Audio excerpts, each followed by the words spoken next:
Never seen a smile so big on my little old lady's face until I tell her I'm going fishing all weekend. Pack up all of my bait and I make plans for 7:45 and I swing around, pick up my date for the weekend. Some reason she seems to please when I'm leaving. There's something I'm missing when I'm gone fishing. When I'm gone fishing. When I'm gone fishing.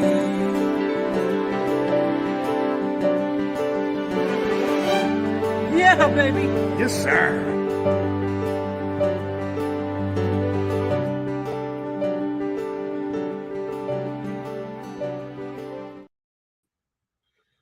Happy May 2-4 long weekend to all those who have enjoyed, are enjoying, and are still enjoying what is the first wonderful summer long weekend in Canada. I look forward to this every year. It was my walleye opener. I'll be quite honest with you. Back in the day, this is when walleye season would open for me, and I want to thank the Fishing Reeds and Rob Reed for sharing this wonderful pick. Absolutely fantastic and stunning.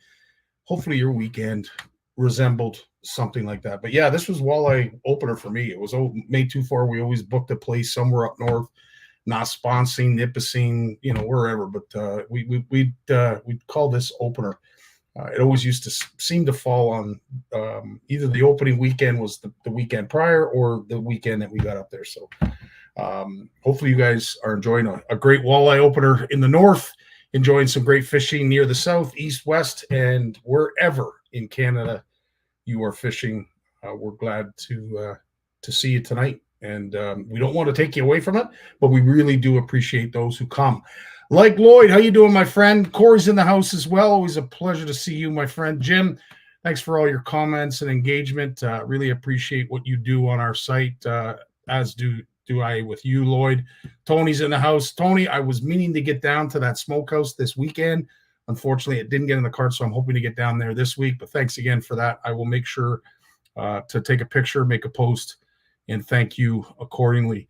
Richard Dunlop, who's been a busy fella, not only is he designing what is going to be unveiled shortly, our newest line of CFN swag. Richard's been working very hard to get that ready. So, Rich, thanks so much for doing that. Dean Howard in the house. How you doing, Dean?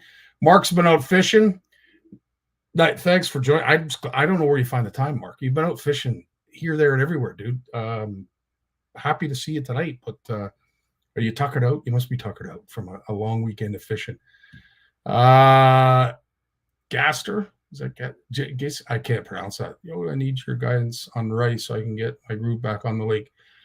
We will certainly do what we can to help you with that. We're going to be talking about weeds tonight with Jim. So if you know Rice Lake, there's lots of weeds. So we're going to learn a lot tonight with Big Jim. Sonia, always a pleasure to see you. Shane Richard, buddy. Sorry, man. It was nice to see you out nonetheless, but sorry the walleye didn't cooperate, my friend. Eve's here. Bill Landry. Holy smokes. I can't believe you're with us tonight. I would have thought for sure you'd be out fishing today.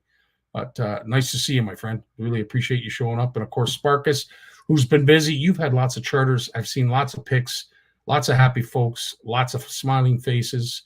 So, again, you must be tuckered out as well because you've been busy as of late.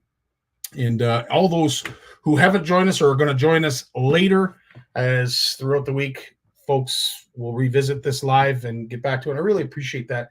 If you guys could give a like, a love, or whatever, any kind of reaction, engagement, say hello, say hi, whatever, really appreciate that too because I know the folks who do watch it after the live is broadcasted, whether it be Tuesday, Wednesday, Thursday, they love to see you folks engage. And if they see you, like Sparkus, like anybody else, Bill, they might ask you for some advice. So great opportunity to help out those who need a little help, maybe are afraid to ask, but nonetheless, they've come to the right place if they want some questions answered. Mitch, Nice to see you too, my friend.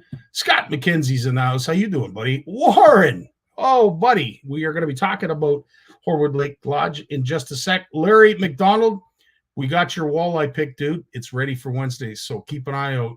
You're going to be featured this Wednesday for Walleye Wednesday. Jay Pierce is here as well. Only a couple of announcements. Obviously, first and foremost, happy May 2-4. I hope you guys all had a great weekend. During this weekend, I also want to wish Emma Shaw, Steve Shaw's daughter. Emma Shaw is having a happy birthday. Probably right now they're sitting down to dinner. I don't see Steve here, so I'm going to assume he's probably barbecuing or having a bevy or two to celebrate his daughter's birthday. But Emma, on behalf of all of us here at CFN, happy birthday, sunshine. Hope you had a great day. Some great memories from this weekend. Moose is going to be sharing that with us later. Hopefully he's going to join up and talk to us about what was OFC Nation Charity Tournament and the CSFL LunkerBowl. Great event, and I want to thank everybody that did come, because I tell you, we had lots of fun. We always have lots of fun. And speaking of great memories, of course, the CFN Fish-Off usually started May 2-4. Well, it's not going to start May 2-4. It's actually going to start Canada Day long weekend. And I want to thank a ton of you that have reached out and said, hey, Scotty, where's the CFN Fish-Off? Mike's been real busy. I've been busy, but Mike's been real busy, and it will start to wind down very, very soon. So we decided to make a change this year. Instead of rushing it, we're going to do it when we have more time. Canada Day long weekend, that's when things are going to start to cool down for me, and it'll already have cooled down for Mike. So we'll be able to focus a lot of our attention on that event. So registration is going to be coming up. So keep an eye out for that. We're going to be making a post, but the CFN Fish-Off is going to start Canada Day long weekend. And I want to give a shout out to the people. Where is it? There. Where's my figure? At Shimano. God bless you, Shimano. They have stepped up in a huge way, not only for the OFC Nation charity tournament that just happened this weekend, but also the CFN Fish-Off. Some great prizes that are going to be available to you participants. So we will be putting up the post very soon. Make sure you register, because, as I said, it will be worth your while. As we always do random prizes, there's a chance for all of you to win. All you got to do is catch some fish. So stay tuned for that. Registration will be coming up probably in June, if not near the end of this month. So stay tuned to that. Next Gen. We haven't sold a lot of tickets. I'm going to be honest with you when it comes to the fundraiser that we're doing for the Next Gen, and there's two events I want you to know about. One's in Keswick, one is in Lindsay. One is Father's Day long weekend, Father's Day in June, and the other one is the early week, or the first week of August. I should have the dates in front of me, but I don't. I apologize for that. But in the meantime, we really need your help. And there's some really cool prizes. We're going to be making a post again tonight in regards to yet another prize that has been made available. But I'll tell you, the Next Gen prizes that are, you got an electric bike, you got 2 paddle boards, you've got the prize that I'm going to announce tonight after the live. We've got handlebars, musky lures. We got thirsty lures as well. The prize packs from both of them. So some really cool things for you to win. But all it takes is one ticket, and a ticket is $10. And if you could just e-transfer me the $10, and we will make sure that we get your name listed in our fundraiser. And of course, this goes to help it goes to help hundreds of kids that go out to these events that don't necessarily always get an opportunity to fish, and perhaps maybe haven't had the greatest of lives. They're either sponsored by foster parents, the big brothers and big sisters will sign them up for this program. Friends Outreach Canada and my good buddy Stanley has been running it for a number of years. I have started to help out. Last year was my first year. This is my second year in as chairman of the board. I need your help, guys. I really need your help. So if you can find a way to scrape some toonies together, one ticket only costs $10, and it gives you a chance to win some incredible prizes. So really need your help with that one. So again, Next Gen, look for the post right after the live. We'll be talking about it. And of course, Horwood Lake Lodge. The season is almost begun up there. I know for Warren, Lisa, and some of the other friends that do visit Horwood from time to time have already started to enjoy Horwood, but it's going to be opening up very, very soon. And if you want a great fishing experience, please, by all means, look at their website. Make sure you call Warren and Doris and get yourself booked up there, because if you want a great fishing experience, don't delay. Book today. And the reason I'm saying that is for no other reason than you're going to get a chance to fish and catch fish like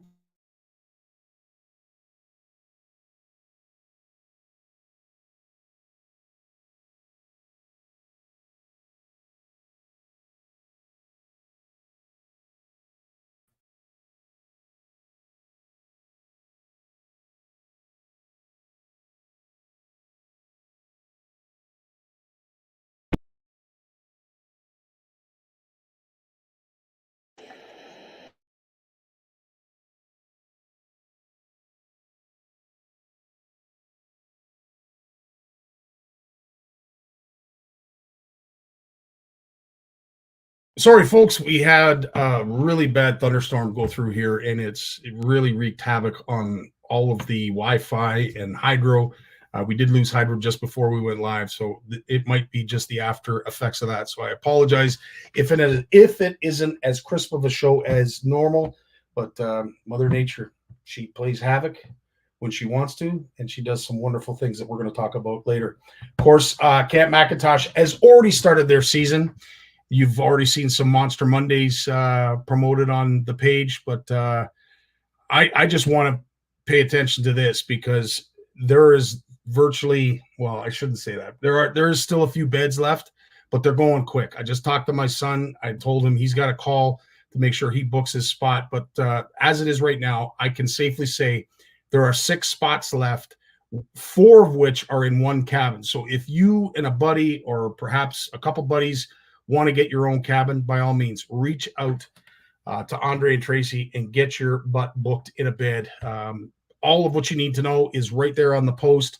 Of course, all the information is here to get a hold of Tracy, who will gladly answer any of your questions and get yourself booked up so that you can become one of these folks that enjoyed McIntosh last year. And boy, did we ever have a great time. Yeah, baby!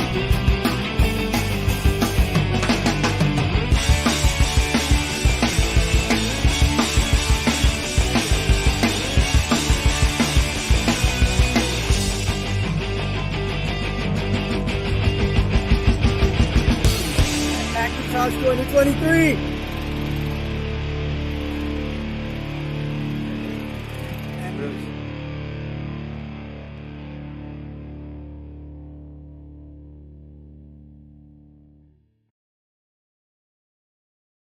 Yeah, baby, indeed. But that was a great fish. Unbelievable fish that Kevin caught. And man, did he ever work hard to catch that fish. So big shout out to Kevin, who managed to haul in what he was targeting. That was what he was after that weekend. And on the last day, he got it. Also, Jamie Sebastian, speaking of muskies, wanted me to announce this. If you are a muskie lover, there is a great opportunity for you in the Upper Valley chapter. They have an outing that they're doing in June. It looks like a 3-day, from what I can see here. Registration is only $35 per angler. There's a lot of great things that are associated with this, but if you are interested, all the information you need is there. Get a hold of Jamie. Ask him any question that you want. He loves questions about muskie, so by all means, reach out to Jamie.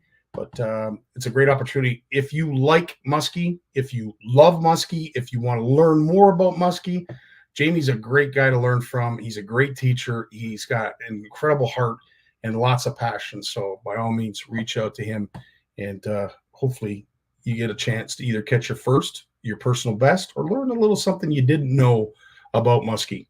Also, last but not least, we are now accepting vendor applications for the Made in Canada Fishing Tackle Marketplace. And I say it like this because we want to be different. We want to be unique. And based on how the vendors did at the last show, I'm thrilled to announce that we have a date planned. It is September 22nd, 9 to 3. And all the information you need there. If you are a vendor and you're interested in having a booth, by all means, go to the website that is, you can see it there below, www.canadaTackleShows.ca. Get in there, get yourself registered, and as I said, booths prices start at $50. We've got swap tables. It's going to be another great show, and our fireside chat's going to be a little bit different, or it's going to resemble more of what our fireside chats look like than the presentation that we did. We've got some cool surprises with that. So, as I said, if you want to come, you want to be a vendor, you want to participate, all the information is there. Please go to the website and get yourself signed up.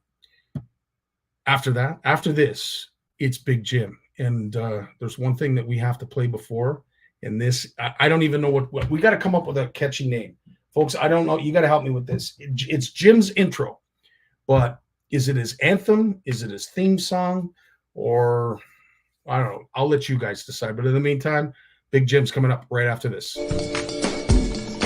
When he was born, he tried to reel in the umbilical cord. Bass named him as their personal best. His power pole came with a stripper. Forward-facing sonar uses him to find fish. Chuck Norris is his co-angler. He is the most interesting fisherman in the world. Stay fishing, my friends. Big Jim McGlock. Oh, are we taking you away from your work? I was fluffing it, Wow, nobody fluffs it better than you, Jim. sir. Yes, sir. Gotta get that. My hat. Every once in a while, you get a batch of the feather, and they don't rinse it right. The dye, Yeah, and like, look at my hands. It's I just, can see that. it's You- right. And that's when it wiped out. You know what I mean? It'll get in if I'm doing a bunch, and the only way to get it out is with some soap and that. So I hope everybody's happy. Had a great weekend. Oh, she's froze up on me. You coming back? So I'm- bear Oh. with us. Yeah, Are you there now? I'm here. Yeah. Okay. Bear with us. As I said, we are having some storms that are going through that are wreaking havoc. So I apologize for that. We'll do our best to try and keep it as crisp as we usually do. Jim, always an honor to see you wearing the Horwood Lake Lodge. Warren's on here, so he's going to love seeing that as well. Really appreciate. Oh, yeah, the CFN product. Yes, sir. Yes, sir. Right on, buddy. May 2-4. What typically happened back in the day with Big Jim and May 2-4? Were you busy getting ready for bass tournaments? Yeah. The good old What are days. some of the great memories you have about May 2-4 long weekend? Oh God! So we're sitting here, and I went to bed the other night, and we went to bed. We stayed up pretty late. Oh, there's Steve. Yeah. Must have woke up. He's done barbecuing. He's done barbecuing for Emma's birthday. Good. So we're down, or we're listening to the kids at the dock, and because it's like 11 o'clock at night, it's dead calm. Yeah. It's like having them sit in the living room talking to you. And they're young kids. They're 14, 13, 15. And I'm sure they're all liquored up. And you can hear them jumping off the dock. You know, when a dock moves, you can hear the hardware banging, and splashing, and they're screaming and going wild and everything else. So then there's a few seconds to that. And they are so loud. It's stupid. And they're going up the road. And Bob, my neighbor on the other side of the launch ramp, Yeah. all of a sudden, one of the young lads who's obviously very intoxicated starts yelling at him, F you, old man. He's screaming and yelling at him. And I hear Bob yell. He says, like, he knows the kid's name, and he says, "Hey, Scotty Martin, would you think would it be funny if I phoned your dad?" And the street went quiet. Like, he knew the kid, he knew his name, No way. How would you like me to phone your dad? Crickets. It was like you hit the rheostat. Just was gone. Wow. So some folks are sharing some of what they did on the weekend. Manny unfortunately lost 2 walleye. I gotta love this. Where was it? Are you still looking for them, Manny? Bill, that's awesome, buddy. Jim's jingle. I love that. That's brilliant. We are going to be calling it that from here on in for sure. We have folks tune in from the Philippines. Holy smokes. Hope all is well. Hope all is well. Yeah. What time of night is it over there? Hey, what's the temperature there right now? And what time of day is it? I'd be interested to know what time of day. That's wild. Holy smokes. Thanks for showing up. Luke's in the house as well. Jim, something that came across my news feed. I thought I should share this. And I'm not sure about the regs here in Canada or in Ontario for that matter when it comes to multiple drops in a ramp. So in other words, if you put in, say, in Belleville and then go to another ramp later in the afternoon. Yeah. I don't know if there's restrictions about that. I really don't know. But in Wisconsin and in some other places, the DNR are keeping a really close eye on folks and their trafficking and their movements, as you will find out in this video. Really interesting stuff. Had a little incident today. We got 16 fish. We started at Mazurk's Boat Launch. We caught 6 fish and we couldn't get nothing else, so I decided to come in and we traveled by trailer and boat, I should say trailer and truck, went over to Catawba Point and launched there, and we caught the rest of our fish there, 9 more fish. Well, we get to the dock and the DNR are waiting from us from Ohio. So they asked me where I launched. I said, well, we launched right here. He said, no, where did you launch this morning? Oh, I said, we launched at Mazurk's. How many fish you have? I said, 6. He says, these are fish from this morning? I says, yes, we didn't do nothing. I says, we came to Catawba because we couldn't catch anymore. So we caught 9 more fish. So we had 16 fish in this live well. So they actually came to my house to check for fresh bagged fish. So I says, we don't have any fresh fish here, but my other 3 guys are there with their fresh bagged fish. So just to let you know, you can come to my house and check our freezers, which they did. So I guess you better not launch at 2 different sites, because if people are watching you, of course, they see my boat, they see my truck, all that kind of stuff. So just to let you know, don't overbag. So, and the Wisconsinites, they're watching. Yeah, they're watching Wisconsinite people. So let's just play fair. Catch your 6 fish. Don't go over per person, all that kind of stuff. So there you have it. Coots Adventures just keeps on rolling. Let's go fishing.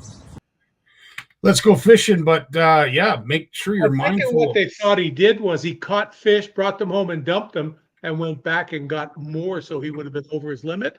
I'm thinking it's got to be the reasoning. I would think so too, because the basically what I was going to do by sharing that video was, are there restrictions about multiple launches? Like, can you not own? You cannot. Not that I know of. I didn't know that either. But to your point, yeah, when I used to guide Scotty, it was not unusual for me to change lakes. Like if I brought a person and I had them for the whole day and we'd fish till like 10 o'clock and it was sucking, I'd put the boat on the trailer and go to another lake.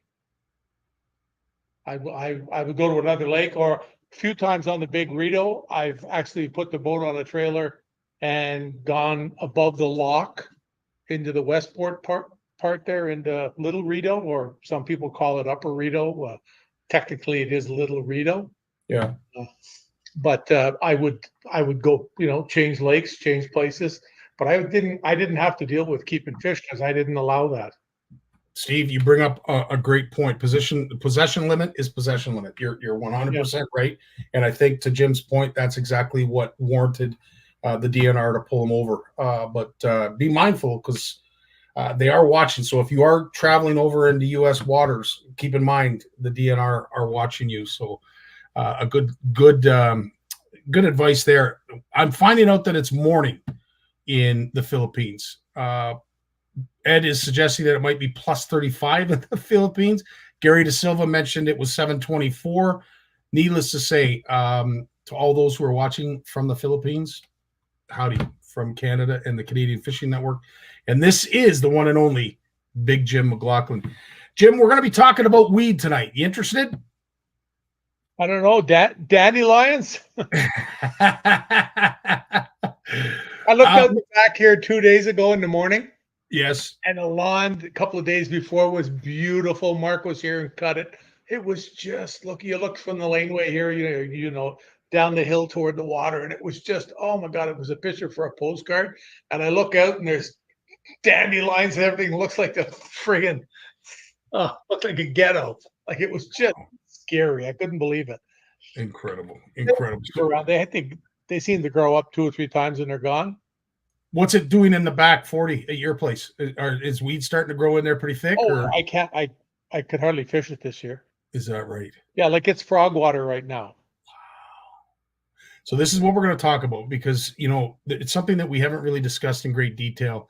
Is weeds, what to look for, how to fish them, what are more productive than others. But let's first introduce ourselves to what we may already know. This is water milfoil, and Jim will also tell us that there is an invasive species of milfoil that is in Rice Lake and probably in other areas too, Jim. But tell us a little bit about that invasive species. Yeah, Eurasian milfoil. I mean, it's everywhere. Yeah, it's been here. There's people that seem to be. I don't know whether it got some press about being bad or whatever, but they've never added a weed. There's never been a weed in the lakes since I've fished that held more fish than Eurasian milfoil. Yeah, it can get really thick. It's just beautiful, but it's only thick on top where the sun is. You go down below and it's all open. It's just like the forest. You look, if you fly over, you're looking at it. But if you're walking through on the bottom, there's nothing. It's all stumps and stems, eh?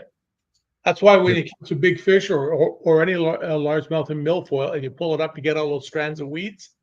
And it's always a whole bunch of strands, and then all the crap is in a separate ball at the thing, because that's the stuff that was at the top that comes up and it spreads out. But that weed is number one walleye largemouth territory. Milfoil is the bomb.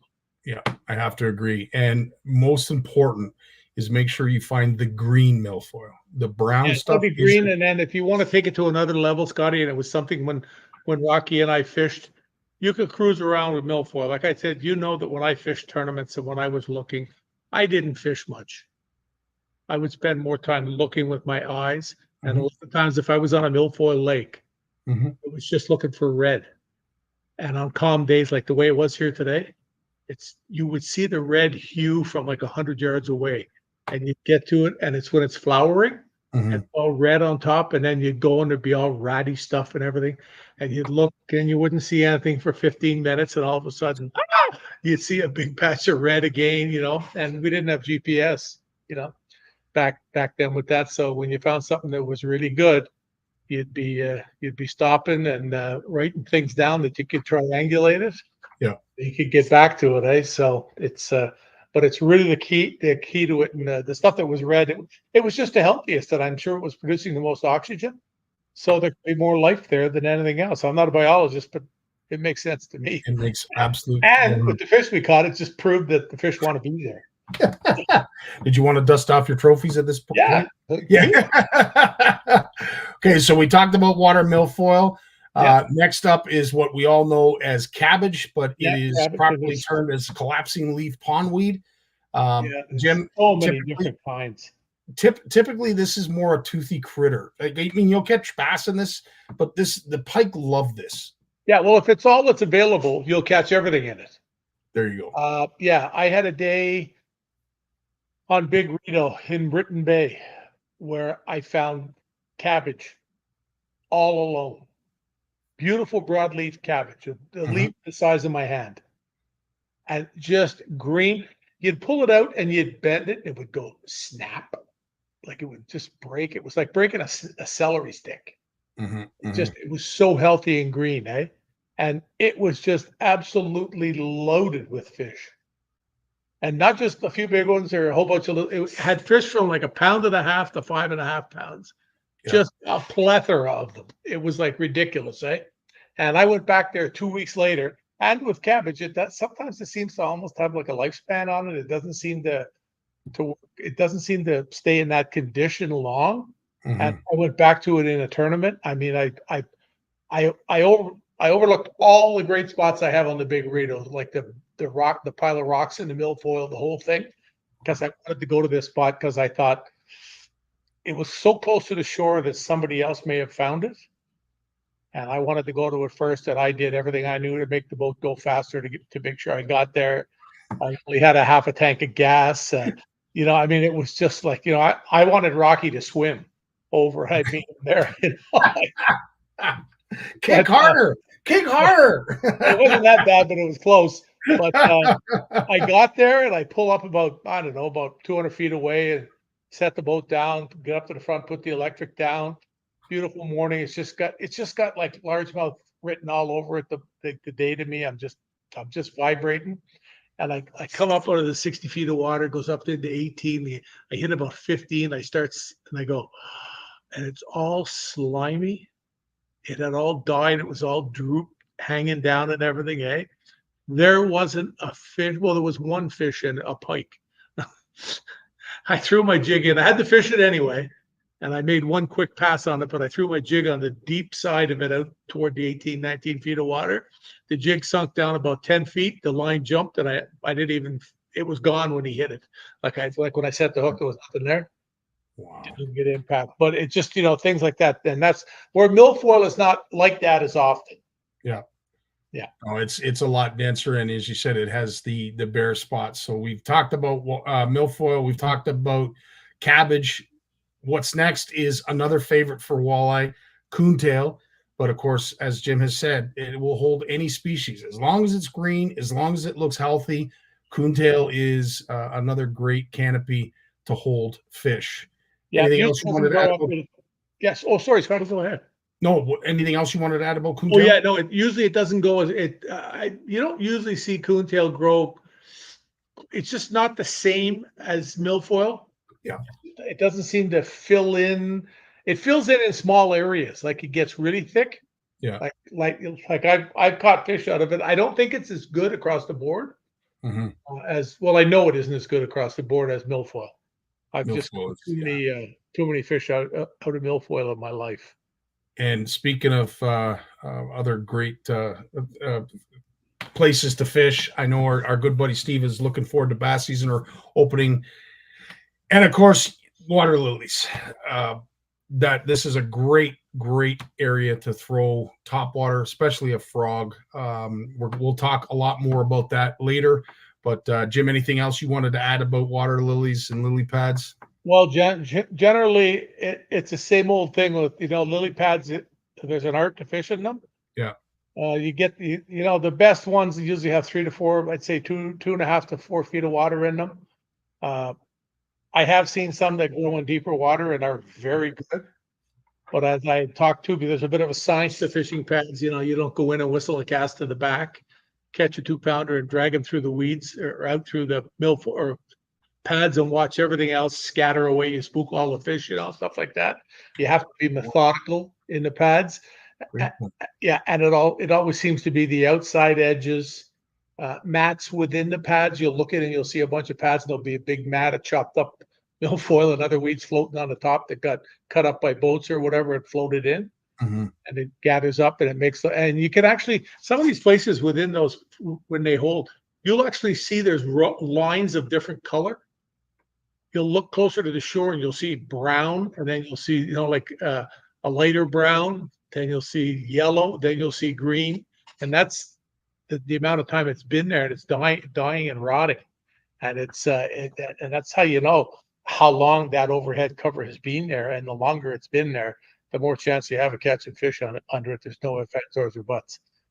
100%. Well, I'll tell you, that is just a prelim. And if anything, if there are any other kinds of weeds out there, perhaps Bill out in Saskatchewan, you have something different.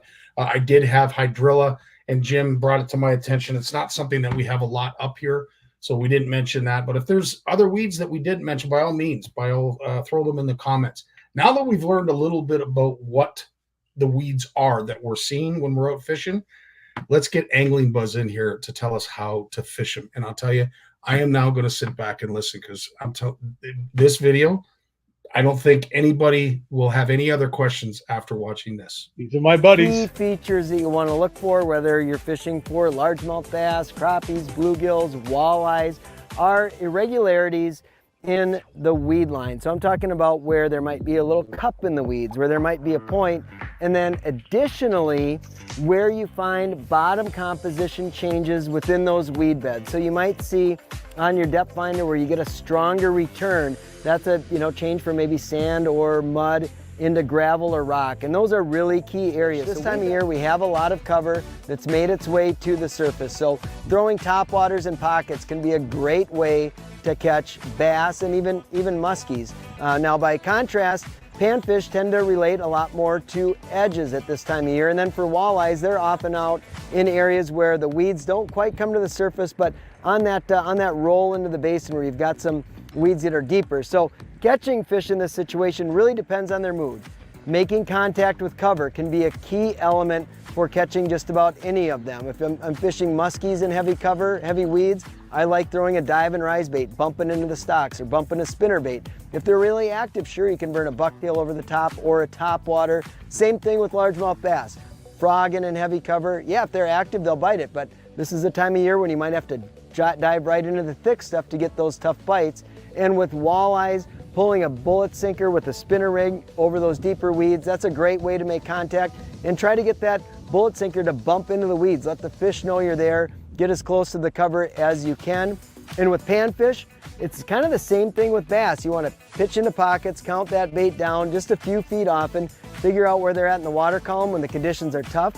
They'll be in the weeds when conditions get to be just right. The panfish often pull just outside of those weed lines. So it's kind of a generalization, but that's a pretty good approach.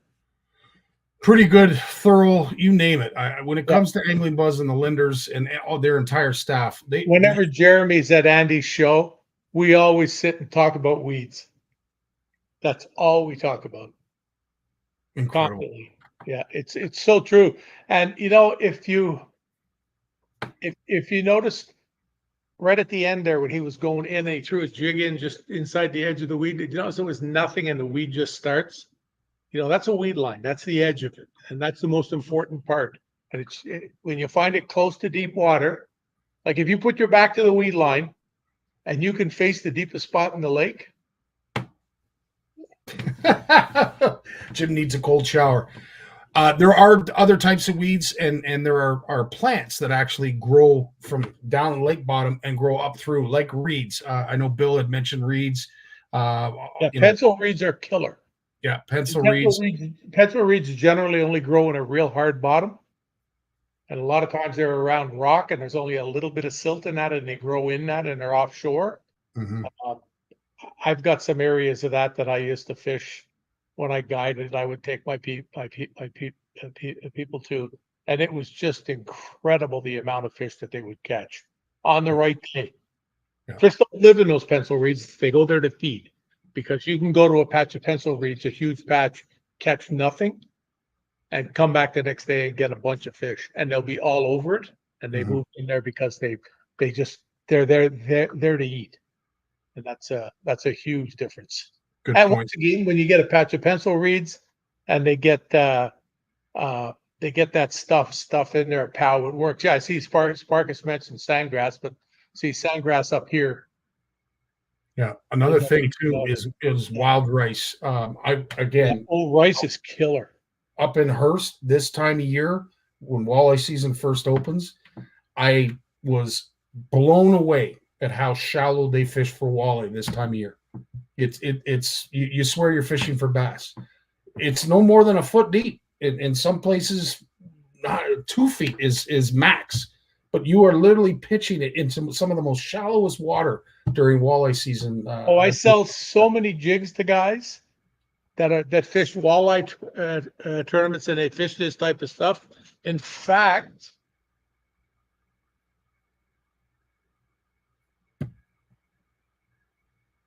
atta girl, Sonia. The folks in Philippines, more fishermen here in the Philippines. The fishermen also had a hard time because only a few fish were caught, so really had to work hard, persevere. Well, you know what, folks? Keep up the hard work. It will pay off. I had people send me these. See how small they are? Yep. They're Northland weed weasels. Yep. They've been around for a long time. And they have me tie them. Okay, brilliant. And now I just got something. My buddy Noel sent me these. And Gussie had told me about them. It's something new that Northern has. Okay, cabbage crusher. Interesting. And you can see that. Yeah. The shape of it, it'll come through weed really well. It's got, I think it's a little Teflon weed guard here, but you can get your plastic on there. It's got a keeper. You can tie hair on that or whatever you want. Just another killer. Brilliant. Yep. The other thing too, I'm just thinking my mind's running here. When I used to fish a lot of smaller rivers. When I say smaller, I say, things that are, maybe maximum, 300 yards wide or something, or less even. And a lot of it's 6-8 feet deep with 12-foot holes and, the odd washout on a bend and stuff like that. The Lindners fish a pile of this stuff in northern Minnesota and Wisconsin. Right. In those smallish rivers all the time, and they are loaded with fish. But eelgrass. Okay, yeah. Eelgrass in a bunch of boulders in 6 feet of water, and it's doing this in the current. And there's a pile of boulders right in front of it or behind it or whatever. Oh my Lord. It just it's nuts. But yeah, I was thinking too, as Farkas mentioned the sandgrass there. Yeah. You get a bit of that on the Big Rito out in the deeper water sometimes. And when I Carolina rig, quite often I'll get little bits of this before I get into fish, or just when I get into fish, you'll be dealing with both, and you were getting it before. But that's that small amount of fish that live, away from the weeds. They're sort of out in the middle of nowhere. And when they're out there on the Big Rito, as you know, you've fished here with me. I often comment to you when we go through the little neck down. Yeah. That's draining the whole Rito system. People don't realize, they look at the size of Big Rito Lake and, Newborough and Whitefish here, where I have all the lakes coming down to it, it all goes through there, and you see the current even in September. It's just rocking and rolling through there still. And that to me is when those fish are out on that sandgrass, that's what it is. It's the current that they're relating to. It's not so much the weed, but that it gives them a little bit of something to come to and hide beside, or just sit around. It's like the old thing, put a dozen minnows in a swimming pool. Like, forget the old pot and pan trick. Throw a rock the size of my fist in a swimming pool and have fish in it and watch them all swim and sit right beside it. So it's actually a great segue to Mark's question. If there is no weed line, where will fish relate to? And I think you just answered that question. Well, current, if there's current, is huge. But there's weeds everywhere. Like any type of a lake, it would have that. Or you get into true structure fish then. Like when you go, when you get up extremely, like in the extreme north, there isn't a lot of weeds. So the fish relate there. They're on rock humps. They're on rock spines. There's places on the Big Rito where you catch smallmouth on rock flats. There's not too many of them up there. I know where there's a couple over the years I've found. There's a couple not too far from Rito Ferry, in fact. And I just found them, not looking for them there, from driving over them, going back. Yeah. To your point, time and time again, they're just humps of rock, eh? Yeah. And any transitions, as Bill has just said, mud to sand, rock. Yeah, great transitions. So what we're going to do now, Jim, is we'll go back through what we just learned in regards to what kind of weeds they are and how you would fish them. So let's start with water milfoil. What would you like throwing? What typically are you targeting there? Is there a specific presentation you prefer over another? Yeah, two things I'm going to target in that stuff: largemouth bass, and I'm going to use a jig or a Texas rig. To dunk down into it. I'll use a really heavy weight if I have to get through it. And if I'm fishing for walleyes, I'm going to fish a bucktail jig and rip it. But when I fished the walleye tournaments years ago in the Kawartha, something I used to do was fish a lighter Texas rig. Okay. Just like like a quarter ounce, maybe a 5/16, a 3/16, even lighter. Okay. 3 or 4 inch grub, and have a Texas rig, just like you would for largemouth with a bigger bait. But that type of stuff, and it works very, very well. It's like anything else, Scottie. You got to get out there and do it, and then once you start doing it, it makes all the difference in the world. Oh, I think I've lost you again. You must be getting stormed on. I'll go ahead anyway in case you're still getting it. But then the other thing you can do in milfoil too is obviously, if the conditions are right, you get one of those hot, calm It's afternoons. one way. Okay, there. Now we're back now. Okay. So that was milfoil. Now I know you love your cabbage. Yeah, And- cabbage is awesome. I'm going to use rattle baits, shallow, square bills in that, shallow running crankbaits, and just literally just tear it through. Also, a good choice in a spot like this. It tends to grow in clumps, and throwing if you're fishing for bass, like a stick worm in there or something, and letting it settle down in it. If you're not getting a response to the faster moving stuff, or you're covering a lot of water and you come to a heavy patch, keep the rod beside you, pick it up and throw it in there just in case there's a fish in there and he just didn't want to come out and chase your bait that day. And, it's amazing. But cabbage is another one. And also, if you're fishing walleyes, a bucktail tearing through that, it's scary. There's some great silver minnows, rocking cabbage. Yeah, absolutely. Worm harnesses, dragging that through there. I know it's a pain in the arse to take it off all the time. But, Well, that's what he showed you, using the slip sinker just over the top, eh? You throw that through, and holy smokes, it can. Hey, interesting. I meant to mention this today too. I spoke with a guy today who fishes. He has a cottage on the Big Reno, and he spent the afternoon today, and I think it was Saturday, fishing with his kids, and they were slip bobbering live leeches for crappies. Wow. Okay. In about 15, 18 feet of water out in front of an area where they would have spawned. So they're already done, I would assume. I don't think they're going to go now if they're that far out already, because they just spawn and go. Eh? So it's really, really cool that he's out there doing that. And they caught the heck out of them. They had some that were like 15 inches. Yeah. So it was really, really cool. But using live leeches, small leeches too. Small leeches, little fine wire hooks. He's got all the kids hooked up. He is a walleye fisherman supreme. I guess He comes from the States, yeah, and he could easily fish in the PWT easily. Wow. The ability he has, I fished with him in Quinny one day, and it was like being out with Captain Greg. He knows his stuff. That's all there is to it. Yeah. Wow. Mr. Means. Ed talks about it as well. Deadly stuff. Steve's asking, I'm going to assume this is the underspin jig that you're talking about, Steve. What about an underspin in cabbage? No, he's talking about a bladed jig, a chatterbait. Yeah. Sorry, chatterbait. I thought you mentioned chatterbait around all that stuff, buddy. Yeah, 100%. 100%. Okay, so that is cabbage. Next up, of course, is coontail. This can sometimes be a little bit more difficult to fish because it can be dense, but I know you're going to tell us some great advice. It's a Texas rig thing. It's really that simple. Yeah.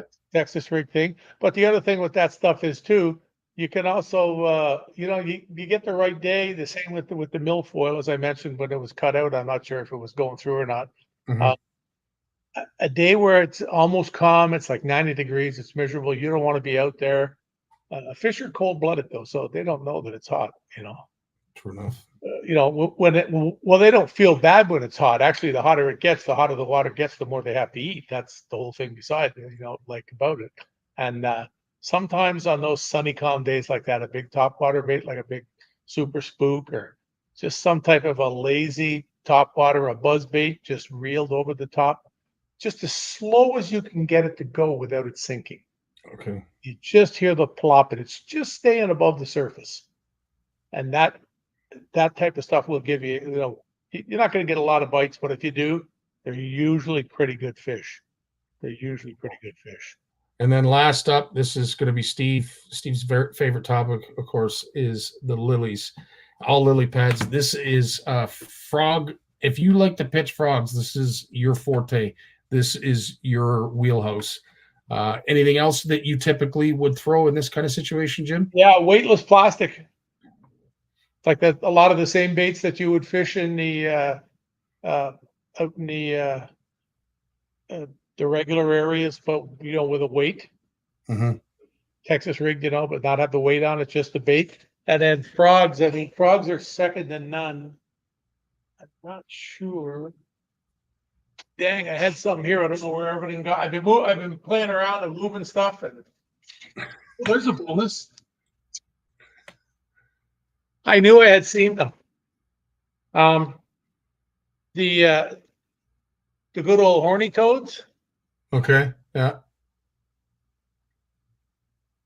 These things Nice. with the legs, and you fish those weedless and just putter them along the top. That's our buddy at True North. North. Jim. Yeah, Yeah, baby. he fixed me up with a bunch last year. I went down there for one night, caught the heck out of them. Beautiful. Something that I had not done down there. You got to get the right hooks though. It's so important. And I don't really do it. And I went into Gagnons, and you can see they're not cheap. But I bought a couple of packs of them, and I have the other hook on this is tied to one of my rods. But that's something that's a lot of fun. You don't have to fish on a double hook like that. You can Texas rig it on a big 5.0 wide gap, which works very, very well too. So, Sorry? no, Sparkus was just saying about flukes. I have to agree, Sparkus. I love throwing. They come right through. Yeah. Yeah. Any kind of plastic. We used to use Sluggos. They were. Yes. Oh, yeah. Yes. Jeanette is asking. She's been gone a bit. Haven't seen her on a few lives. She's just asking, did Jim get a haircut? Yeah, baby. Like about 2 weeks ago, I lost the flow. Okay. The trainer at the gym, Lacey, she had her classes the other day. I hadn't seen her for a while. And all of a sudden, she just yells across the gym, "Oh my, did you get a haircut?" So I start looking around behind me at other people. I thought she was coming to get me. She was coming to get me there and lock me up and put me away. Any girl that can bench press 245, you don't want to mess with. No, absolutely not. You guys are throwing up some great examples of presentations to use. Thanks so much for all this. This is fantastic. George, Trocard definitely is a nice hook. Good old Sluggos, tube jigs, interesting. In what kind of like a Texas rig tube jig? In fact, they used to make a foam thing that fit into a tube jig to make it with a big hook in it. I remember that. It was just a chunk of some kind of, I don't know whether it was closed cell or open cell or whatever the hell it was. It was some kind of foam, and you put it in the tube, and it was it looked like a bullet sinker. An earplug. Well, absolutely. Yeah. That's exactly. And you put it in, and you put your Texas rigged it, and it held it all in place. Plus, it made it float, so you could drag it across the top. And it was so funny, like when Rocky and I used to fish. Yeah, we spent 3/4 of our time like 300 yards off the bank. Like but every once in a while, we would have a tournament on a lake where we would spend our time in shallow water. Like I'm talking, there was times where I'd have to go to the back of the boat with Rocky to get the bow up, and then he'd push the pole, and I'd run to the front and jump at the front and get the momentum to get the boat to slide because it was on something on the bottom, not wood or logs, just the water was that shallow. And we used to fish the same things. We used to fish the gambler craw and the paddle tail, Texas rigged with no sinker. And everybody used to, they used to joke about it. So we'd take them when we got back to the dock, and we'd put them away and leave the ones with the sinkers out. You're incredible. George, another absolutely deadly, great stuff. One thing too, Jim, before we let you go, I've never seen a drop shot tied like this. It's a unique. Maybe everybody's seen it, and I'm just new to the game. But I wanted to share this with you because if you are interested in using a proper drop shot hook and you're not into the VMCs like me, this is a very easy way to tie it, Jim. And I want to get your 2 cents on it as well. Sure. Let's set up the perfect drop shot rig in 1 minute. Grab a drop shot hook, your preferred drop shot weight, and your fishing line. Thread the line through the hook ring from the back, pulling out enough length, ensuring the distance from the hook to the sinker that you desire. Fold the line back over, crossing it to trap the hook within the loop. Wrap this part around the loop 4 to 5 times. thread the hook through this loop.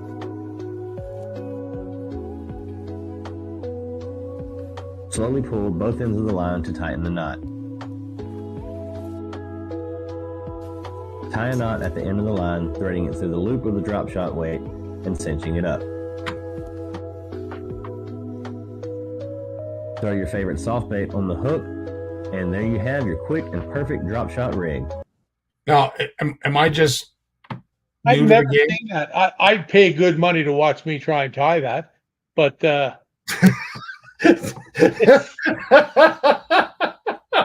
you go over in the fall, you have to bring that with you and film me tying it, but you better have me chained to the desk before I start it. Oh, Sparkus says that's the way he ties his, and you know what? Yeah, it looks really cool. Like I was impressed when I looked at that. I've never seen that tied like that before, and that looks so friggin' easy. How long does that take to tie, Sparkus? Looks like 30 seconds. I mean, the video's not. Yeah, not but that's less. the guy that knows how to do it.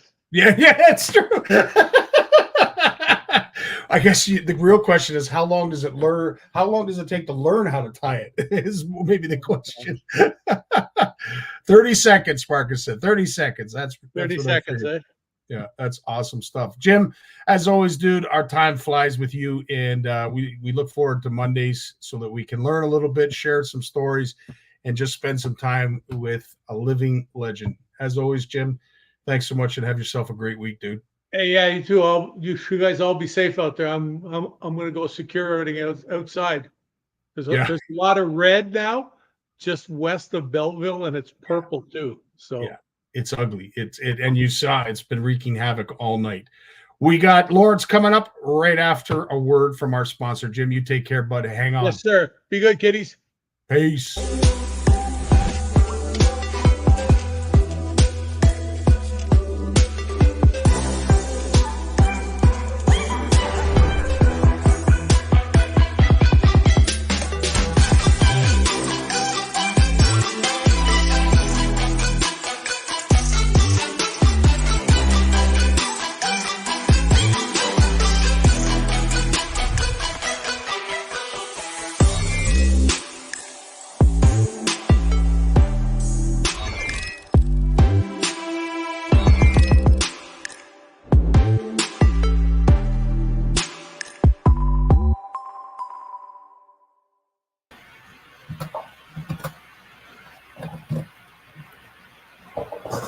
Lawrence Gunther in the house. How you doing, Lawrence? Good, buddy. Can you hear me okay? I can hear you just fine, my friend. Good. So you've been busy. Coming in and out. Yeah, it as I said, Mother Nature's wreaking havoc tonight. It's an ugly storm. It's building. It's over top of Steve Shaw right now, and it's heading towards Jim. So eventually it'll get to you, but for now I see sunny skies in the background, so we are safe. Nice, man. For now. Yeah. Look, I know you've been building. I know you've been busy. I know you've been up to a lot of things. Tell us what you've been busy doing. Yeah, well, we got the news out, and I can talk to you a little bit about that, but mainly just spending every spare moment we can up at the Bluefish Exploration Center, getting the solar system installed, the battery system, installing a new Sandpoint well. We got a dock system coming in the middle of June that needs to be put in. It's 36 feet by 8 feet, and with a 16-foot by 4-foot sort of a ramp that gets you to the dock, and it's all fully accessible with bumpers and railings and everything. So it's interesting to design a dock that people in wheelchairs don't flip off, or people with white canes don't go over the edge, but you still have to have access to the boat. So you draw a line, and there's, you have to allow a little bit of risk to be taken, but to just minimize the risk a little bit, right? You don't want to have one of those expensive wheelchairs flipping off the edge, that's for sure. That's all you need, absolutely. Manny's got an interesting question here. Hey, Lawrence, just heard breaking news. Power solar storm in Canadian Ocean. Supposed to be a shift in the oceans. Just wondering what's up with that. Have you heard anything about that? The solar storms and power on the oceans? So breaking news, power solar storm in Canadian Ocean, supposed to be a shift in the oceans. I don't know. I don't know about that. I'm not following that. I'll have to check on that one. That sounds interesting. Does that have to do with the solar flares or solar power, panels out on the ocean? Great question. Yeah. Hopefully we have you back. We lost you there for a sec. This is a horrible, man. I'll tell you, these storms are getting bigger and angrier. They're wreaking havoc tonight. So you've been up to that, and of course the news just hit the airwaves. Can you share some tidbits with us? Absolutely, buddy. So first thing, there was an editorial in there on the commonalities of fishing regulations between recreational fishing, small-scale commercial fishing, and large-scale commercial fishing. And that sort of stemmed from our conversation about forward-facing sonar. Are you going to try to, claw back the technology? Or are you going to try to bring the regulations into up to speed with what that technology means? It introduces some new opportunities in terms of, bycatch, incidental catch, harvesting sizes and things like that. So there's all sorts of interesting opportunities that can come with these new technologies. And I think one thing we all share in common. Oh, someone came to the door. But one thing all fishers share in common is that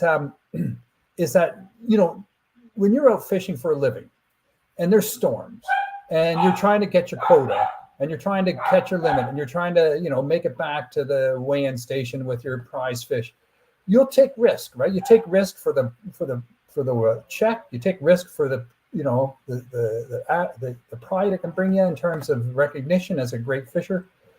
So you take risk, and fishing is a very risky activity, in a lot of ways. I mean, how many times every year do we hear about people who fish recreationally who boats flip over and their bodies are found 5 days later floating down the river, or break through the ice, or swept away wading, just wading in fast water.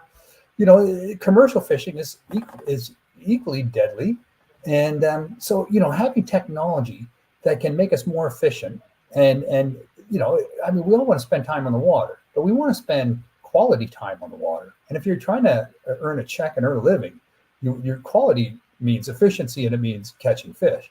So to say take all that technology away and say no, you got to spend way more time on the water and put your life at risk even more often than need be, that doesn't make sense. I think what we have to do is make sure the regulations keep pace with the technology. That's what we have to demand, and not just precautionary principles where scientists just lock things down because, oh no, there's a risk that's been identified on the horizon. They have to have proof. You have to have proof that the risk is real. You have to have proof that there is actual damage to sustainable fishery that's occurring. You can't just surmise that now we have this technology, we have to lock things down. You have to prove what it is exactly the issue, and then figure out a way to manage that issue through regulations. And that's where we have to get creative. We have to work together. We all have access to this technology now. We don't all use the same nets and trawling gear and all of that stuff, but we all have access to the same technology. Indigenous, non-Indigenous alike, we all have access to this technology. We all need to learn how to manage this powerful tools in ways that allow us to do what we want to do without wrecking the environment, without wrecking nature. Well, I'll tell you this: of everything that has come,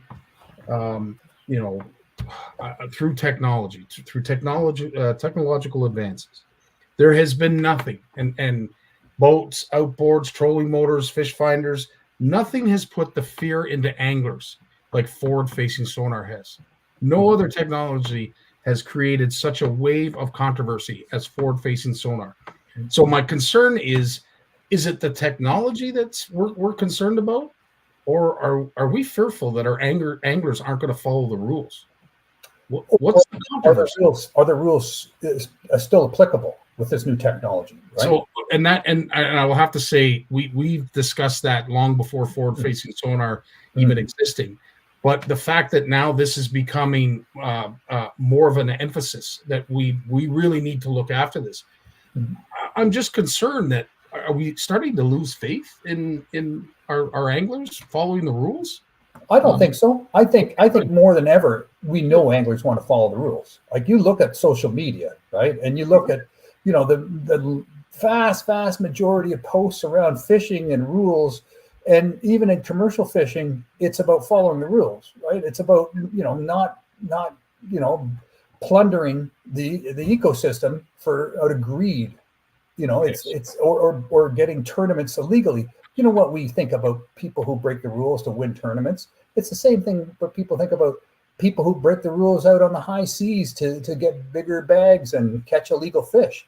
Yeah. It's disgusting. And we all find that disgusting. I think more than ever, we're sharing knowledge about what's going on, and we're able to, shame people who are caught breaking the rules and express our outrage when we discover that rules are being broken. I think more than ever, we're less tolerant towards rule breakers. I would have to agree, and I think they have a Monday Night Live that they do on their own, because they're not a part of this community. I can assure you, and if they are, then my apologies for jumping the gun. But I'd like to think that everyone in the comment section that has been following this for the 7-8 years that we've been doing this are what I would consider upstanding individuals, ethical anglers, and those that follow the rules. Bill Landry has just put a comment in here that I think is so. This is Bill. This is awesome. I'm just gonna let post it and let you say it by me reading it. Live scope honestly allows me to hurt less fish. I find myself pulling away from smaller fish where I used to catch them all. I haven't heard too many anglers say this, but Bill, on point, dude. Because to a lot of folks that understand how forward-facing sonar works, and understand how to identify small fish, large fish on that unit, you are bang on. I would say that this may actually be a positive that folks haven't looked at when it comes to live scope. So thanks, Bill, for mentioning that. For sure. Like if you find a school of fish with your down, facing sonar, right? Your side facing sonar, and you think, oh, I got a school of fish. The people say you never leave fish to find fish, right? Yeah. How long has that been the golden rule? You never leave fish to find fish in a tournament. But now, people who fish with this forward-facing sonar, they'll take a cast at a fish, and if it doesn't come at the bait, they don't spend 10 more minutes casting at that fish. They just move on. Great. And if you find a school of fish, you think, and they're all small ones, you think, okay, that's not what I'm interested in. You don't just stay there and catch them all with the hope that at some point, once you clear all the small ones away, the big one's going to bite, which is what we used to do. Yep. But now I agree. I think we can be more selective. And these are the kinds of things, when we talk about slot sizes, it starts to make more sense, right? With whole idea of slot sizes becomes, well, that makes sense because we now have the ability to really pursue fish of certain sizes, maybe not exact science, but we could be more picky. Yeah. And Steve, yes, selective harvest, just to what Lawrence is saying, I think this is the missed opportunity in all of the hype when it comes to forward-facing sonar. Yes, it is going to be able to find you fish a little bit easier than perhaps traditional sonar. But at the end of the day, if you understand that technology and you get fully versed in it, it can be a tool to be exactly as Steve just mentioned, a selective harvester. So again, the controversy will remain. But as we talked about before we went live, zebra mussels, everybody was, out of their minds about zebra mussels, same with gobies.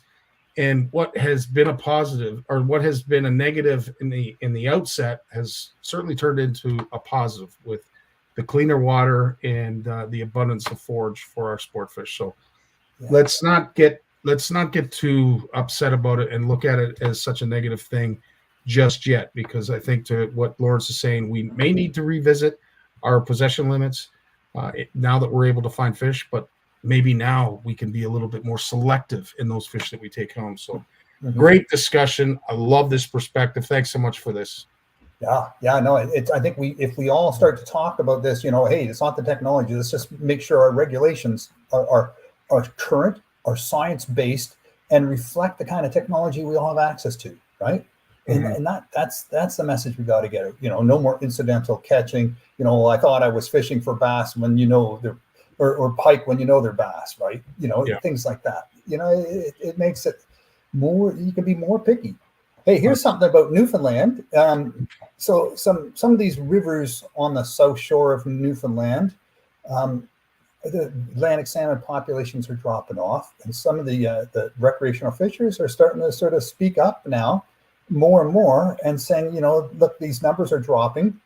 It's obvious that the aquatic, aquaculture fish pens at the mouths of these rivers is impacting the viability of the wild fish, and the sea lions and the seals that are attracted to those aquaculture projects are also impacting. When you concentrate a whole bunch of thousands of fish into the mouth of a river, and they produce a whole bunch of stench that can be easily detected for many miles, you're going to attract the predators, right? The sea lions and the seals, and they're not just going to think about catching escapees from the nets or breaking into those nets. They're going to catch anything that's swimming by those nets. So they're saying, we need to get those aquaculture projects onto land, and we need to issue more seal hunting licenses. That's the call from a lot of the recreational anglers in Newfoundland. Interesting. Well, I know this is a terrible thing to say for those who love seals, and again, I don't mean any disrespect, but if you are an inshore angler in Newfoundland or anywhere in the Maritimes, you will probably agree with me that there's a seal problem, and there's a reason those great whites are showing up, because there's an overabundance of food. So hopefully the great whites do it for us so that we don't have to engage in another seal hunt and bring on those horrific images. But at the end of the day, if we want a solid inshore fishery in the Maritimes, we really need to look at the abundance of seals.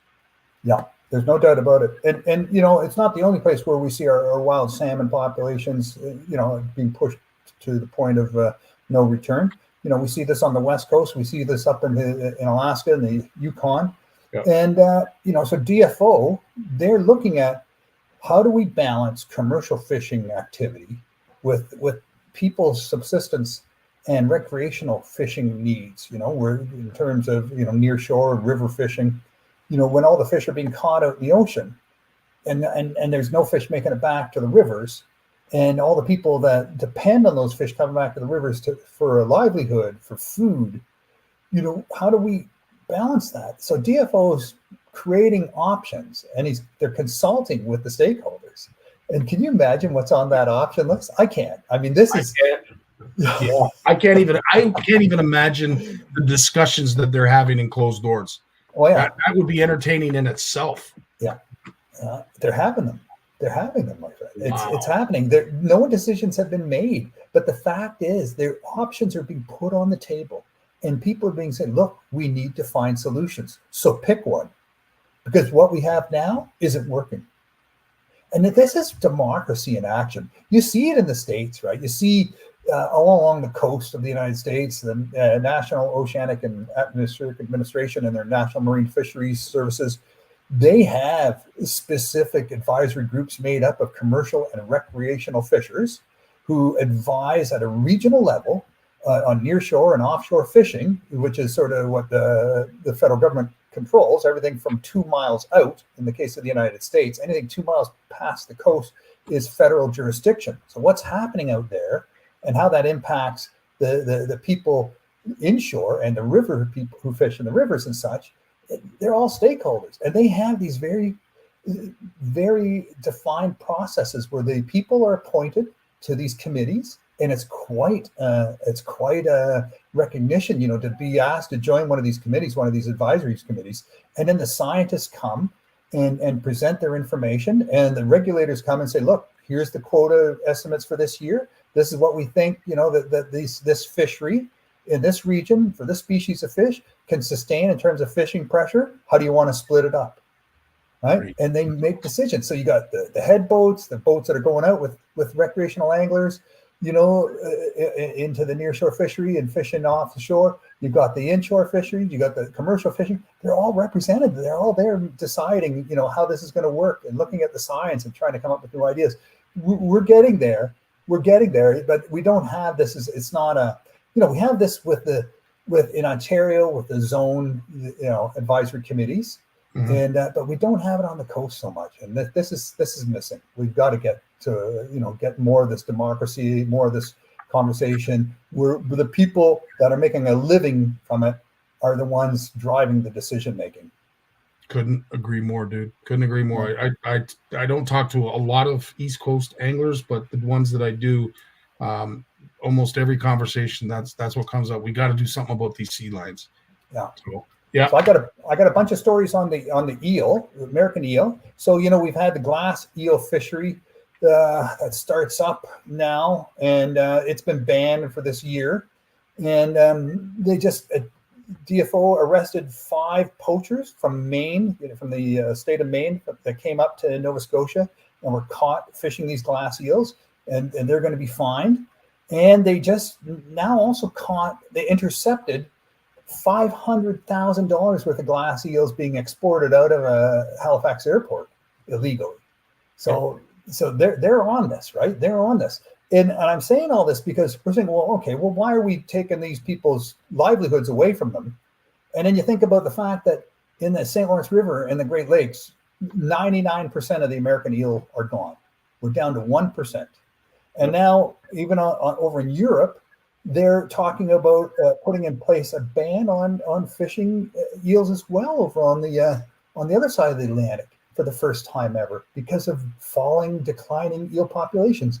And Scotty, the most amazing weird thing about this is no one has ever seen an eel lay its eggs and spawn those eggs and fertilize those eggs, and those eggs hatch. They have no idea where it's happening. They have a vague idea, but it's never been caught on camera. No one's ever captured male and female eels, put them in a tank, and successfully caused them to spawn.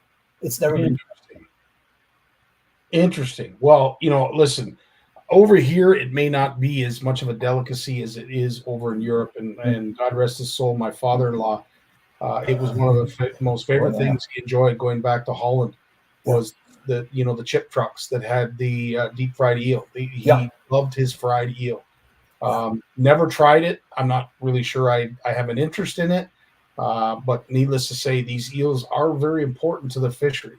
And the fact that, a $500,000 shipment was seized gives you a perfect example of how valuable these eels are. But I'll tell you, man, I heard that story and I knew you were going to bring it up. I don't know. What is it that we can do to stop this kind of behavior? Like we can't allow that to go on. Eventually, as you said, the American eel, the glass eels are going to be the same way. Well, who the hell wants to eat these little tiny baby eels? You got me, I know it's a delicacy, but this is similar to shark fin soup, right? Yeah. Come on, just cut it out. Like you're not starving. This is not going to give you the food you need to survive a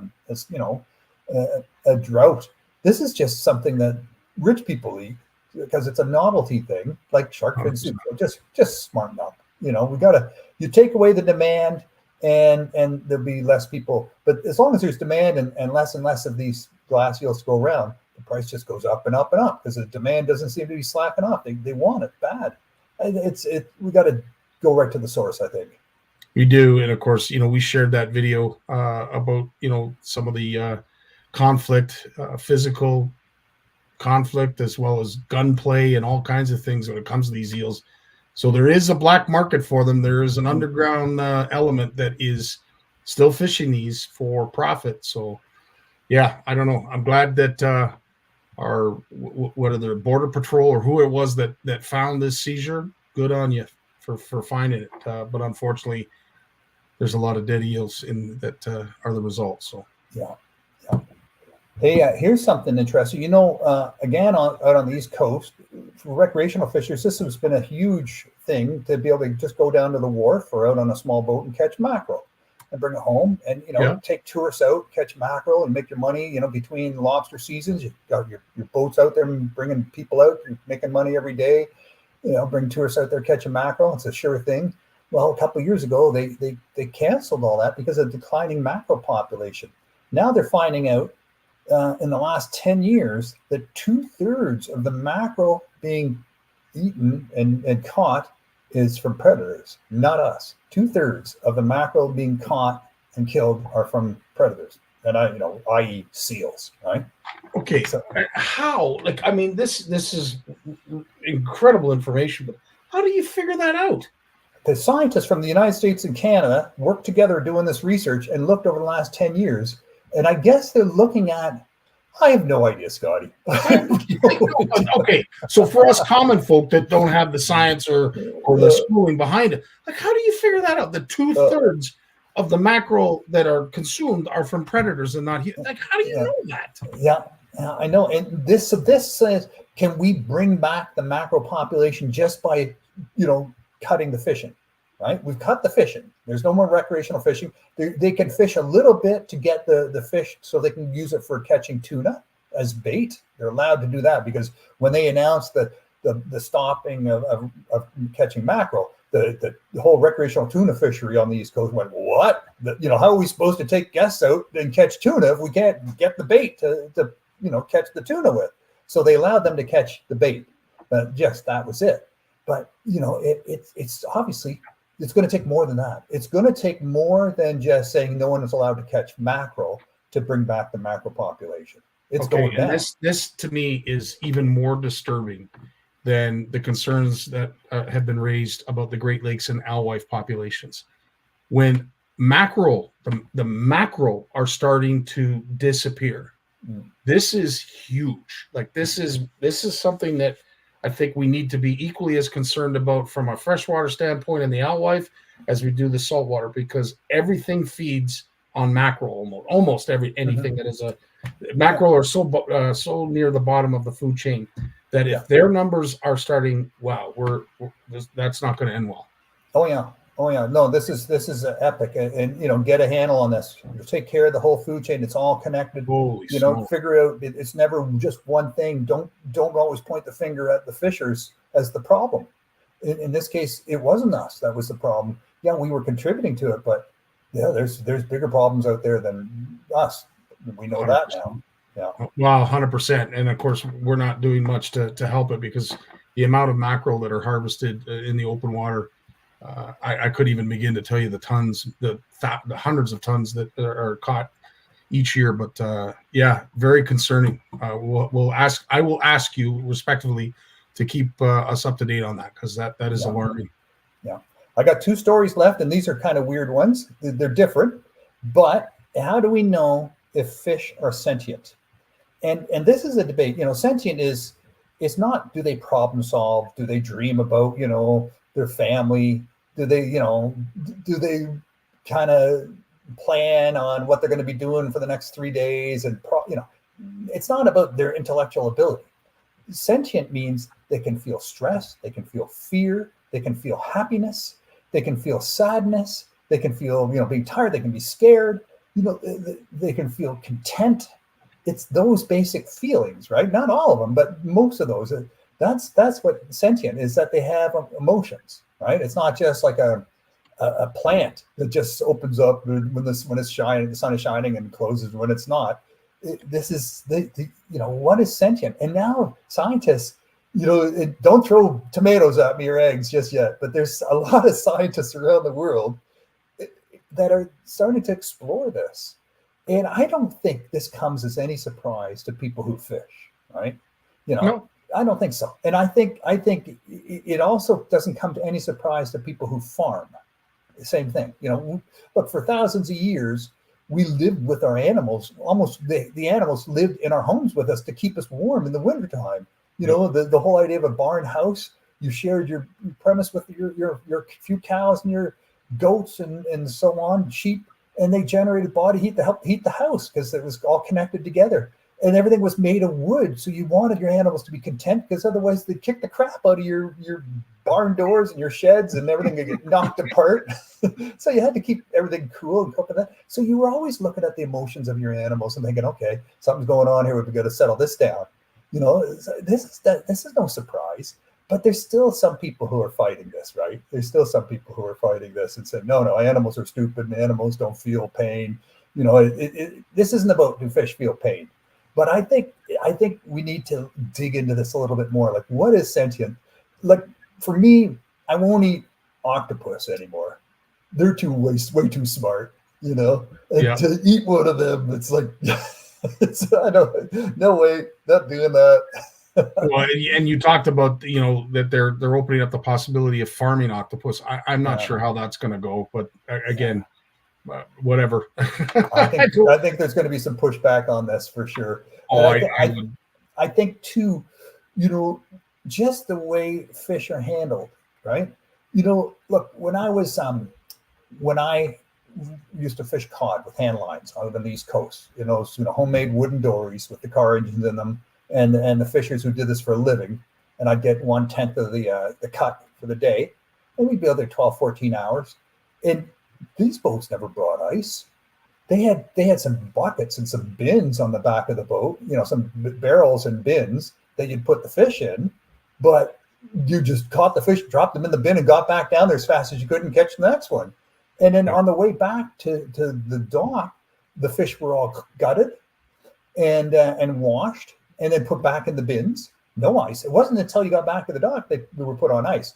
All this to say, the fish were thrown into the bins, no ice, and they just piled up in there and slowly suffocated. Right, slowly suffocated as they were piled in on no water. You know, so and this happens on all commercial fishing boats. They're not euthanizing the fish at the time they're being caught. They're just tossed on ice, and they suffocate in the ice. They slowly suffocate in the ice, and you wonder, you know, they're finding out now that if you take care of your fish and you euthanize the fish, you stun them. You don't beat them to death until they're dead, but you stun them somehow, and then even though they're unconscious now, and then you can bleed them out. Then you can cut some veins in the gill area so that the heart is still pumping and pumps the blood out. And that's a nice way for them to die. And the quality of the flesh afterwards is absolutely stupendous. The quality is much better because the fish aren't dying in a very high stress situation. Yeah, no, very true. And yeah, it is something that I think back in the day when I fished with my dad, there was always a billy club. You know, It didn't matter what we were fishing for. There was always a billy club, and perhaps it was not something that we wanted to show our kids. And I know Dad would always turn his back when it was time to bonk the fish. It never bothered me because at the end of the day, I was looking forward to the fish fry after. But I don't know. It's interesting. What was old is new again. Yeah, I agree. I have a billy club, and you know, if I'm going to harvest fish, I bonk them. I don't bonk them to death, but I bonk them so they're not struggling, and then bleed them, and it just tastes wonderful. Yeah. You know. So, anyways, we got something. The last part here. This is interesting. This is from Discover Northern Ontario Tourism Organization. This is a government-funded organization that works with all the outfitters in Northwestern Ontario. They're promoting a program Rainbow Registered. So, you know, Rainbow Registered, right? So they want people to come up and experience the North and come to these lodges and resorts and outfitters and plan, just come and see the beauty of the North. All people, man, all people. And they want their lodges and resorts and outfitters and guides and managers and staff to be rainbow ready. Right, so they're not saying stupid things. They're not, you know, limiting. They're being open-minded and opening the doors to customers of all identities. You know, so it's interesting that this business area, this sector of tourism in the far north, you know, which is usually we always think of fishing and fishers and hunters, or fishermen and, you know, hunting. You know, it's widening. It's opening up more because they need people to come. They realize the market's bigger than just those people, than just you and me, right? So how are they going to roll this out? Are they going to hire stewards or you know? Well, you volunteering to go do some training? Well, for no other reason, just to be because I'm interested to see what kind of training they offer. I know. At the end of the day, I mean, you know, I thought this might be going a different road when you mentioned rainbow, but yeah. And, No, I think it's great. Look, I'm on the for Northern Ontario Tourism Organization, NOTO, which works closely with Discover Northern Ontario. Yes. Yep. And I'm on their newly founded Accessibility and Sustainability Advisory Committee. So we cool. talk about accessibility for people with disabilities, and I've been making this case up at the NOTO AGMs for over 10 years now, probably close to 15 years, that people are getting older, that people have the number one thing men complain about over 65 is back pain and knee issues, legs and hips and knees, in the legs and the back. And if you're going to make people fish in tin boats with slope floors, and that they have to climb in and out of, and then stand there, and not really have, you're not going to have them, at some point they're not going to come back because their backs and their legs are too sore at the end of the day. But if you could put some pedestal seats in those boats and some flat floors in those boats, so people get into the boat and they can stand and it doesn't put unusual pressure on one hip or the other because the floor is unlevel, or they can sit down and they have some back support. So when the boat's bouncing across the river or the lake, they're not getting, back injuries. You're going to have them coming back more and more. And you look at the industry now, the boat manufacturers, they don't make those tin boats with the 3 bench seats anymore. They're almost all flat bottom boats with pedestal seating. And that's what the outfitters are buying. They're buying flat floor boats with pedestal seating, electric start motors. 100%. And listen, I will thank the Warrens of the world up at Horwood. I will thank Andre at Camp McIntosh. They do put the ped seats in, and to be, a heavier guy like myself, it's always nice to be able to lean back and have that support. So yeah, 100% agree. At the end of the day, it's about the full enjoyment. And if you're uncomfortable, you're not going to have fun. It's just simple. So no, that's great. As Mike has said, always a wealth of knowledge, Lawrence, and I couldn't agree more, Mike. Well, I try to cover the unusual basis that you might not necessarily Google, right?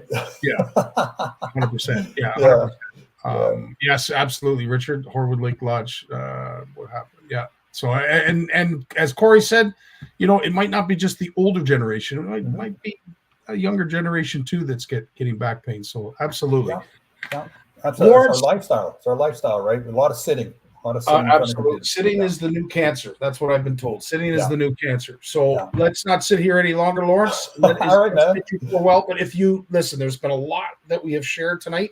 And if you've missed any of the topics that we have discussed previous to this, you can find that over on Bluefish Radio. So head over there and find all the resources. Lawrence has a plethora of stuff available. And as always, Lawrence, we thank you for your time. We are honored to have you. And as I said, we've learned that much more because of you. So thanks to you. Well, thanks for listening, man. Thanks for giving me the opportunity. No problem at all. All right. We have Moose coming up next, right after a word from our sponsor. You take care, Lawrence. Have a great week. Take care, buddy. When it comes to Canadian food, we've got your back with flavors like lemon pepper, beer batter, campfire barbecue, lemon pepper dill, garlic butter and chives, and crispy Cajun. We've got a mix for every meal. Whether you're serving East Coast shrimp, West Coast salmon, succulent walleye, chicken wings, or veggies, we've got you covered. Coat your food in outdoor flavors. Available online or at these fine retailers. Moose is in the house. What's up? How you doing, dog? I'm good, buddy. How you doing? Fantastical, man. Fantastical. It's been an incredible weekend. The weather's been on point.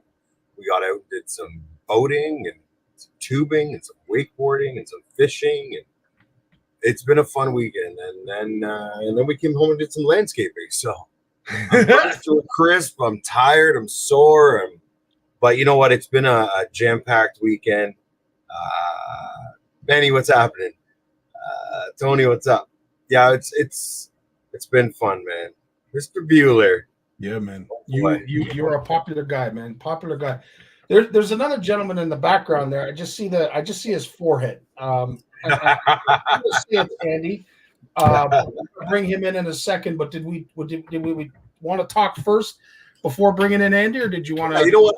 I want to talk about a couple things before we bring Andy in. I know Andy's on the road and he's trying to make it home, so we'll buy him some time. We'll get to this weekend very soon, but all this talk, and Andy's going to have his own opinion because he's a tournament director, but all this talk about forward-facing sonar. Let's put some stuff into perspective. If forward-facing sonar was $500 and it was available to everybody, so it was more affordable and it was available to everybody, would it still be an issue? If it was $250, would it still be an issue? Are underwater cameras an issue? So, I think, I don't know, maybe I'm talking out of context. Maybe maybe I don't know all the details, but I think this debate came from a handful of guys who didn't have it, couldn't afford it, and when they did get it, didn't understand it. Because even though you have it, you still got to learn how to use it. And it's not as simple as putting it in the water and, oh, there's a fish. Absolutely not. Absolutely not. It's just like when side imaging first came out. Everybody was like, oh, that's cheating. Absolutely not. They all serve a purpose. So my question to you, if forward-facing sonar was budget-friendly, would this still be an issue? And I would answer that as yes, Moose, because I do believe that there is an undercurrent here, a narrative, as they would say, that we have concerns about anglers and their ability to harvest. What I think we're losing in all this is the faith in following the rules. And if you have lost your faith in your fellow angler to follow the rules, then yes, live scope could become an issue. But to your point, and we'll take it one step further, I think what Bill Landry is on is exactly what we should be pushing as the narrative now. Folks who do understand it and are using it to its advantage are being able to selectively harvest and target size-specific fish. If you're able to do that, there's a lot less fish that you're gonna prick with the hook. Yeah. So I think we need to just the narrative. I think that's what has to happen. He's 100% right. And I don't know one person that has live scope that says it should be banned. Reason being is, you're using it to find weed lines and boulders and structure and all kinds of different things. It's not just for finding fish, just like we do with side imaging, just like we do with down imaging. Oh, I want to find that drop off. I want to find that rock pile to the left of the boat or to the right of the boat. It narrows down. It helps you narrow down and perfect your time on the water.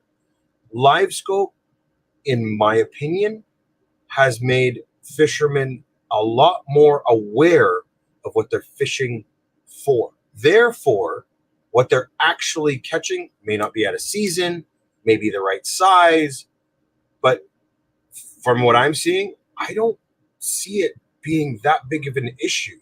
The only people that I've seen, and you know what, they can reach out to me anytime. Only people I've seen complain about live scope are the people that don't know how to use it and can't afford it. And I'm sorry to say it, not everybody can afford it. I understand it's an expensive unit, and not everybody can use it on their boat because some people are just not technically inclined. They're not, they find it difficult. It is a very, very simple tool. It is an extremely simple tool. And I think for the people that have it or have 2 or 3 or even 4, good for you for good for you for buying them, good for you for having the money to buy them, good for you for putting them on your boat in order to understand your waterways better, in order to understand how to better yourself in fishing. So let's take this for example. Michael Jordan, back in, I think it was 94, Michael Jordan was presented with a tool that made him that much better over time. Baseball players are presented with a tool that make them better over time. This is a tool. This is a training tool for fishermen.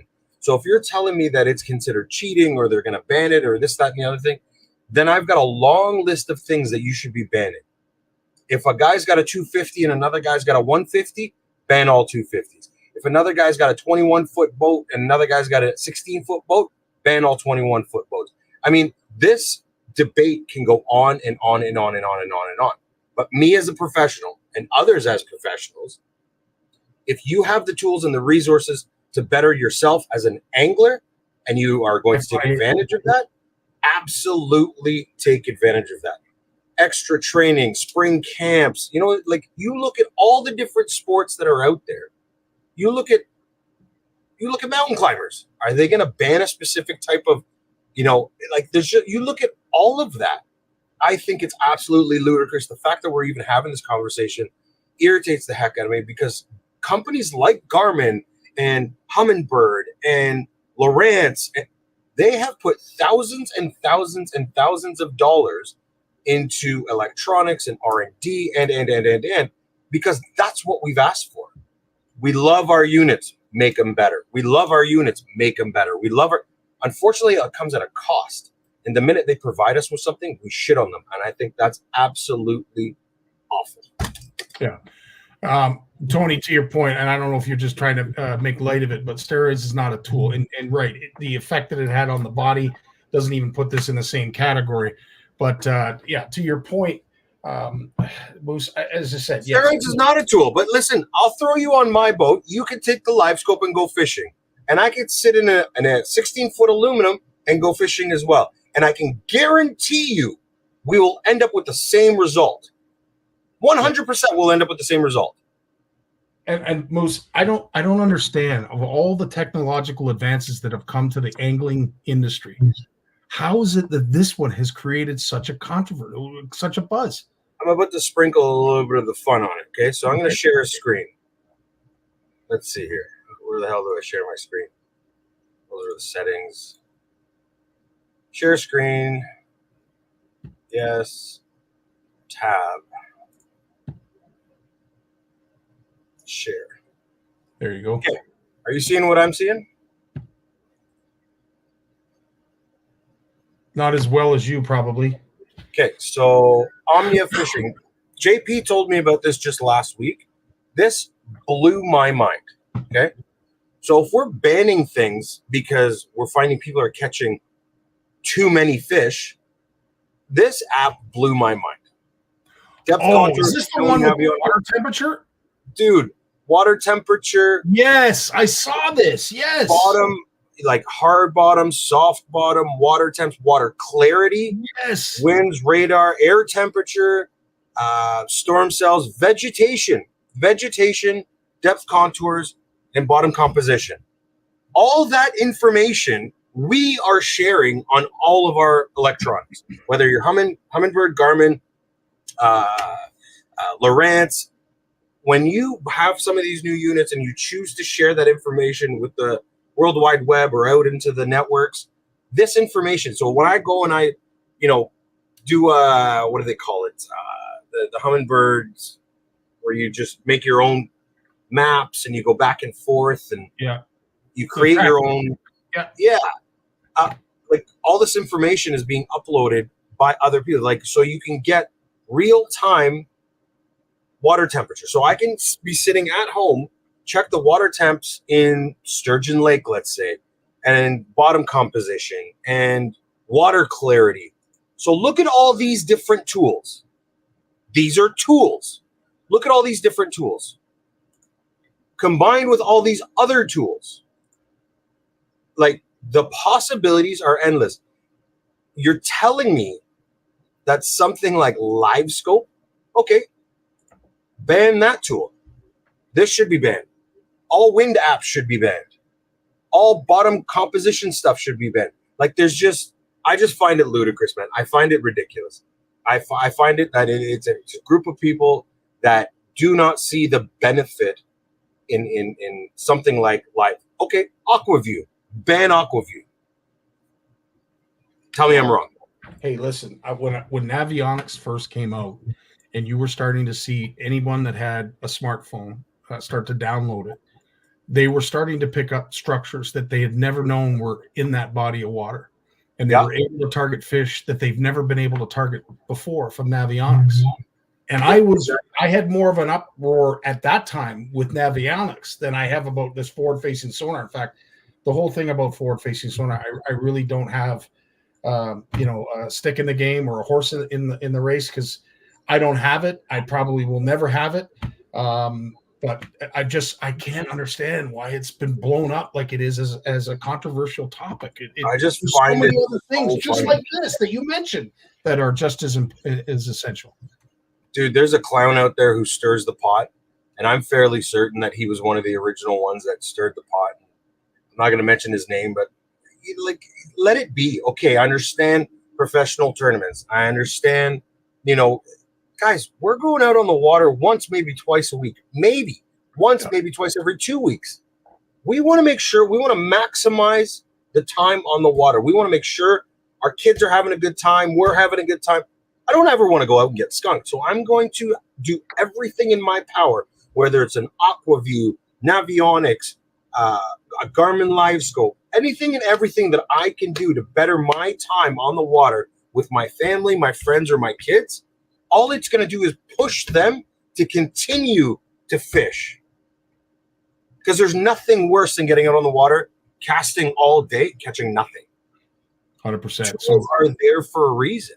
So I'll ask Richard's question. I'll get you to answer it. Do you think it stops anglers from entering the sport because they can't afford it? Absolutely not. Because it is you don't need it. You don't need it. It just makes your experience that much better. Yeah. And like everything else. Look at our cell phones, for example. You don't need a $2,000 cell phone. But eventually this cell phone becomes $500 and I buy it. Mm-hmm. You don't need it. But it makes the experience that much better. Do you need $300 running shoes to walk around? Absolutely not. You don't need it. Do you choose to buy $300 running shoes? Probably, maybe, who knows? It's all. So why are people shitting on those that have 4 Garmin LiveScopes who just want to better their chances of catching a fish? If you can afford to do it, man, I think it's a little overkill personally. But if you can afford to do it, have a good time. But the people sitting around and only having one, and I consider them to be crybabies in tournaments. You're crying that a guy has a LiveScope and you don't, and he's catching more fish because you can't keep up with the technology. This is a sport. And in any sport, you want to continue to better yourself. You're going to buy the better shoes. You're going to buy the better socks. You're going to buy the better whatever. You're going to do the training, put in the time. These are tools. If you want to compete, these are tools. You have to be the best at reading those tools, at using those tools. That's all I'm going to say about it. Well, dude, you've said it. You've encapsulated it in such a way that I couldn't have done a better job. So you know what, dude? Good on you. It's crazy to me. It's crazy to me because there are so many. There's so many more things that we can be focused on, and we can talk about, and we can waste money and resources trying to figure out. This whole LiveScope thing and live imaging, and come on, man, give me a break. Go ban cameras. No more cameras during ice fishing, boys. Now what? No more cameras during pre-fish. Now what? And you know who did it best? I can't remember his name. It always, just this past weekend, didn't even turn his graph on. Killed it. Like, forget about it. You know what? You want to call me a cheater? You know what? Because you're upset that I know how to use the technology better than you? Ship up or ship out. Learn to use the electronics. Keep up with the times. If somebody's going to do something better than me, either A, I'm going to get them to teach me how to do it, or B, I'm just going to kick back, relax, and be like, you know what, dude? Good for you. But why shit on people? Why, why put people in that? Why put companies like Garmin and Humminbird and Lowrance in that position? It's going to suck. If they do ban it, it's going to totally suck. Yeah. Totally.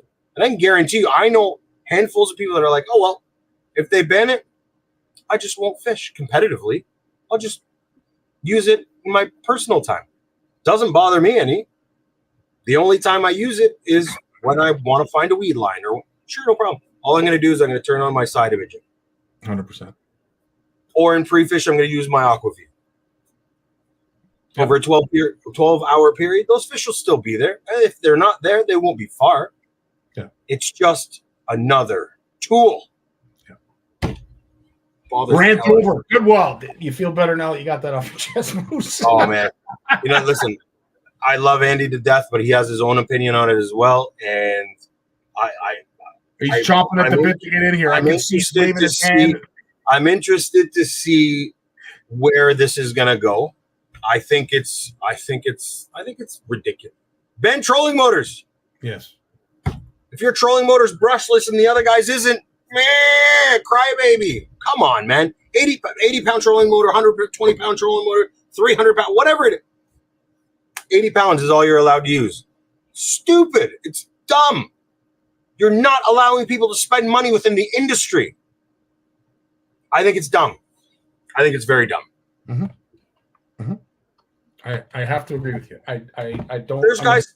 There's guys that fish with, $2,000 combos. Do you see anyone? He has a better rod and reel than. Shut up! Come on, man. Give your head a shake. Mm-hmm. $100 reel, $100 rod is just as good as a $2,000 rod and reel. It's all in the time you put in. Quit your crying. And he just disappeared. He vanished. I'm good. I'm kidding. Before we get to Andy, or maybe we could bring Andy in. Let's do it. Did you want to talk about the gift bags? We'll talk about the gift bags after. Okay, we'll talk about the gift bags after. Let's bring in the one and only Andy Filata. Okay, Andy, listen. We Bubba. I just pulled into my house. What's happening, Andy? It was a good listen, Moose. That's all I can tell you. Now, Andy, from your perspective as a tournament angler, I think your biggest concern, and maybe you'll correct me if I'm wrong, is that it's an unfair advantage for those who don't have it. And you're hearing some participants maybe complain a little bit about that unfairness? The one thing, I just want to say one thing. I'm not going to get too much into this because, we're working with both MLF and also BSS on our end. And we just kind of we did a lot of investigative work on our end just to see how many anglers actually are using live scopes in some form. And we got a very comfortable number to know how many of our participants are actually using it, how many guys have 1, 2 units, 3 units. And I can tell you right now, guys with 1 units have been just as successful as guys with multiple. The only thing that, the big question you keep asking is, why has this gone so crazy? And I think it's gone so crazy because when GPS came out and other units, because I've been around all these years, and the difference is, realistically, is we never had the social media platform we have here today. And more people are now getting involved and making their statements on social media, which allows us to just continue to grow and become more viral. So the thing is you have to ask yourself, would GPS has been as crazy back in the day when that first came out, and all the other units, if the social platform was as what it is today, right? Great. So Great. I still think that it's technology and some of the stuff that I agree with Moose in the sense of where does it stop and where do you start surrogating? And the thing is because you have a 300 horsepower or 200 horsepower or 150, it would be great if we could turn around and say, okay, guys, we're going to have tournaments for 200 horsepowers only, 150, 80s, 100s, and we've tried that and we've done it. We've done a lot in the past, but the problem is there's just not enough people in all those categories to create enough of a group to make it successful. So as tournament anglers, we found that, and most guys in Canada, unless you're Corey, Chris, Cooper now, we're really, all we are I want to call us professional, but at the same time, we are guys that work. A lot of people work every single day. So, and cost of living is getting expensive. So I'm seeing both sides of the point. And I really respect both sides of the point because just gas in vehicles and boats, it's getting more and more costly. So these are things that people are getting frustrated with. And maybe they're experiencing and they're explaining themselves more when it comes to an opportunity, saying, well, now this is going to cost me another $1,200. And I think that most people have it. It's just a matter of whether they want to invest it. So it's just a matter of time. And I'm sure that you'll see companies coming out with less expensive units. You're going to see different units. You'll see more used units on the market. Like, let's face it, like trolling motors are $7,000 now, right? So it's not like anything's cheap out there anymore. And it is another tool for people to be able to do well. The one thing I do really like about it, though, is it does allow for selective fishing. And the thing is in saying that, like, we use the floggers for bass in certain areas. Guys will look into the water, and what that allows people to not target fish that aren't that they're not looking for, right? But on the other coin, for people that are maybe harvesting them, then it makes it easier for them. So it's got pros and cons, and I think that within the next few months we're going to see we'll see what the outcome is of all that, right? So I think we should talk about what just happened this past weekend, because this is a pretty touchy subject. And it was such a good time, and we had such a good. In case you don't know, I'm standing in front of my house right now, guys. So I'm sorry, but I'm going to tell you, it was what a weekend. What a chef we had. I'll tell you, no disrespect, Benny, because you're a good chef, but I don't know, Scottie may have to take your spot at the fishing show next year. Never. Oh, you guys can work together. How's that sound? Absolutely. Somebody could be a sous chef, right? But I'm telling you, it was right from the morning, the camaraderie at the tournament site at Pride of Balsam. The guys all hanging around, talking, and just getting back into the picture. It was good to see all the guys. Team Morocco was there, and it was kind of cool to see all the guys, and Derek, all the guys. It was really, really good to see all these guys there and having fun, right? So, anyways, go ahead. What do you want to say? On that note, Andy, I will have to say, when it comes to the tournaments, I love your Canada-US walleye tournament.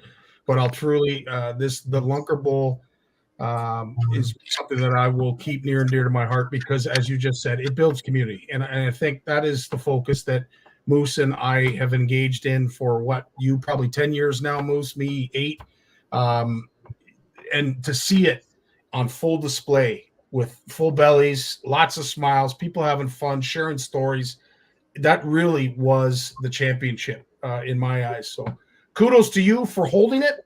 Pride of Balsam, thanks so much for hosting it and helping us out as you did. But I'll tell you, what I have to, the people I truly have to thank are those volunteers that you have that are able to put this all together, as well as the participants. Because if you don't have them buying into that after party, you don't see that kind of crowd that we saw on Saturday. So kudos to everyone that had a part in it. Yeah, it was really a great time. It was a lot of fun. The LunkerBowls, we actually like to present them as more as enjoyment, and I think with what you guys added as the joint factor with all the grab bags and it took a lot of that edge off, and I think that made it a lot more fun for people to participate. It was nice to see people coming back after the first year, so obviously they enjoyed it. We doubled our field from last year. I know it sounds crazy, but we only had 12 boats in our first year, and here we are this year with 25. And I think that we're going to probably be doubling that again next year. And it was just a lot of fun. It really was a lot of fun. And I think that the people that participate, I hope they can get out there and let people know. I've seen some people already post. I've seen Derek's post. I've seen a few posts. I've seen also Dwayne's post. So guys were out there just living it up and loving it. And unfortunately, Moose didn't catch a check this year, but that's okay. My live scope wasn't working.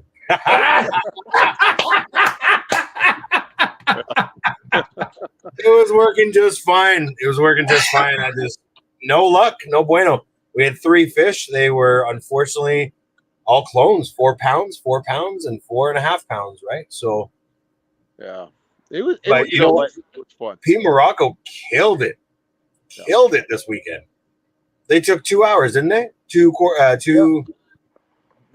We're gonna maybe name that move the Morocco move, right? Because it was like they did it last year too. So they came in, they weighed a fish, right? They waited for the clock to turn over, and then they weighed their second big fish, and left it. And that way, they went out and continued to fish, and that way they didn't have to come in for that second hour. I'll be honest with you, when my phone goes off and you know you're getting a message from the CSFL, and you look down and you see, what was it, 742 or something? Yeah. 742. You're like, oh my goodness. It puts pressure on you, even though you're just fun fishing and trying to catch a big one. The minute you see it, Colby was like, well, that's not going to be beat today, right? And that was right off the top. I'm like, buddy, don't worry about it. We'll catch something. Mind you, we went all day without catching anything, and then it was just like a flurry of fish after fish within a half an hour. Boom, boom, boom. But no sevens. But it does mess with your head. And I did hear that from a lot of guys. Like, there was a lot of fish caught last on Saturday. Like, from what a lot of walleye. Everybody, and a lot of walleye. There was a lot of guys that were catching like pike, and they were like, we're talking like 20, 30 fish, right? Like, they're all hammer handles, but they caught a lot of pike. You know, they weren't there last week for me and Moose, but they were definitely there this week. 4-pounder after 4-pounder after 4-pounder. Well, last weekend, you and I, that's because we were using walleye gear for pike fishing. Only you, my friend. Only you. Only you. It was my guy. No, Andy, he had live scope. Yeah. We didn't even, you know what, funny enough, we didn't even put it in the boat or put it in the water. We did not use it. Chris was asking what was the biggest pike. So Chris Tatosco and Sean McCall won the weekend before. Yep. Biggest pike was 7.62. Yeah. 7.62, Chris. 7 pounds, 0.62. So I mean it's a good sized pike. Absolutely. And Chris was busy. Congratulations goes to him this past weekend up on Nipissing. Holy crap. This guy's tearing it up, man. Holy Slayer. Slayer. Good for him.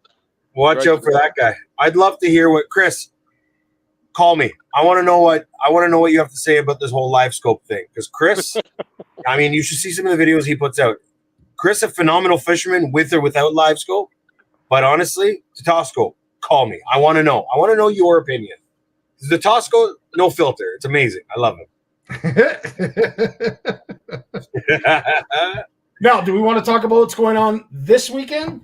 Andy, I want to be the first to thank you. Well, not the first, but I want to thank you for everything that you and Vita have done. Vita working tirelessly in the background, taking all the information and providing us with printouts and keeping track of registration. And I can't say enough about that woman. She's absolutely incredible.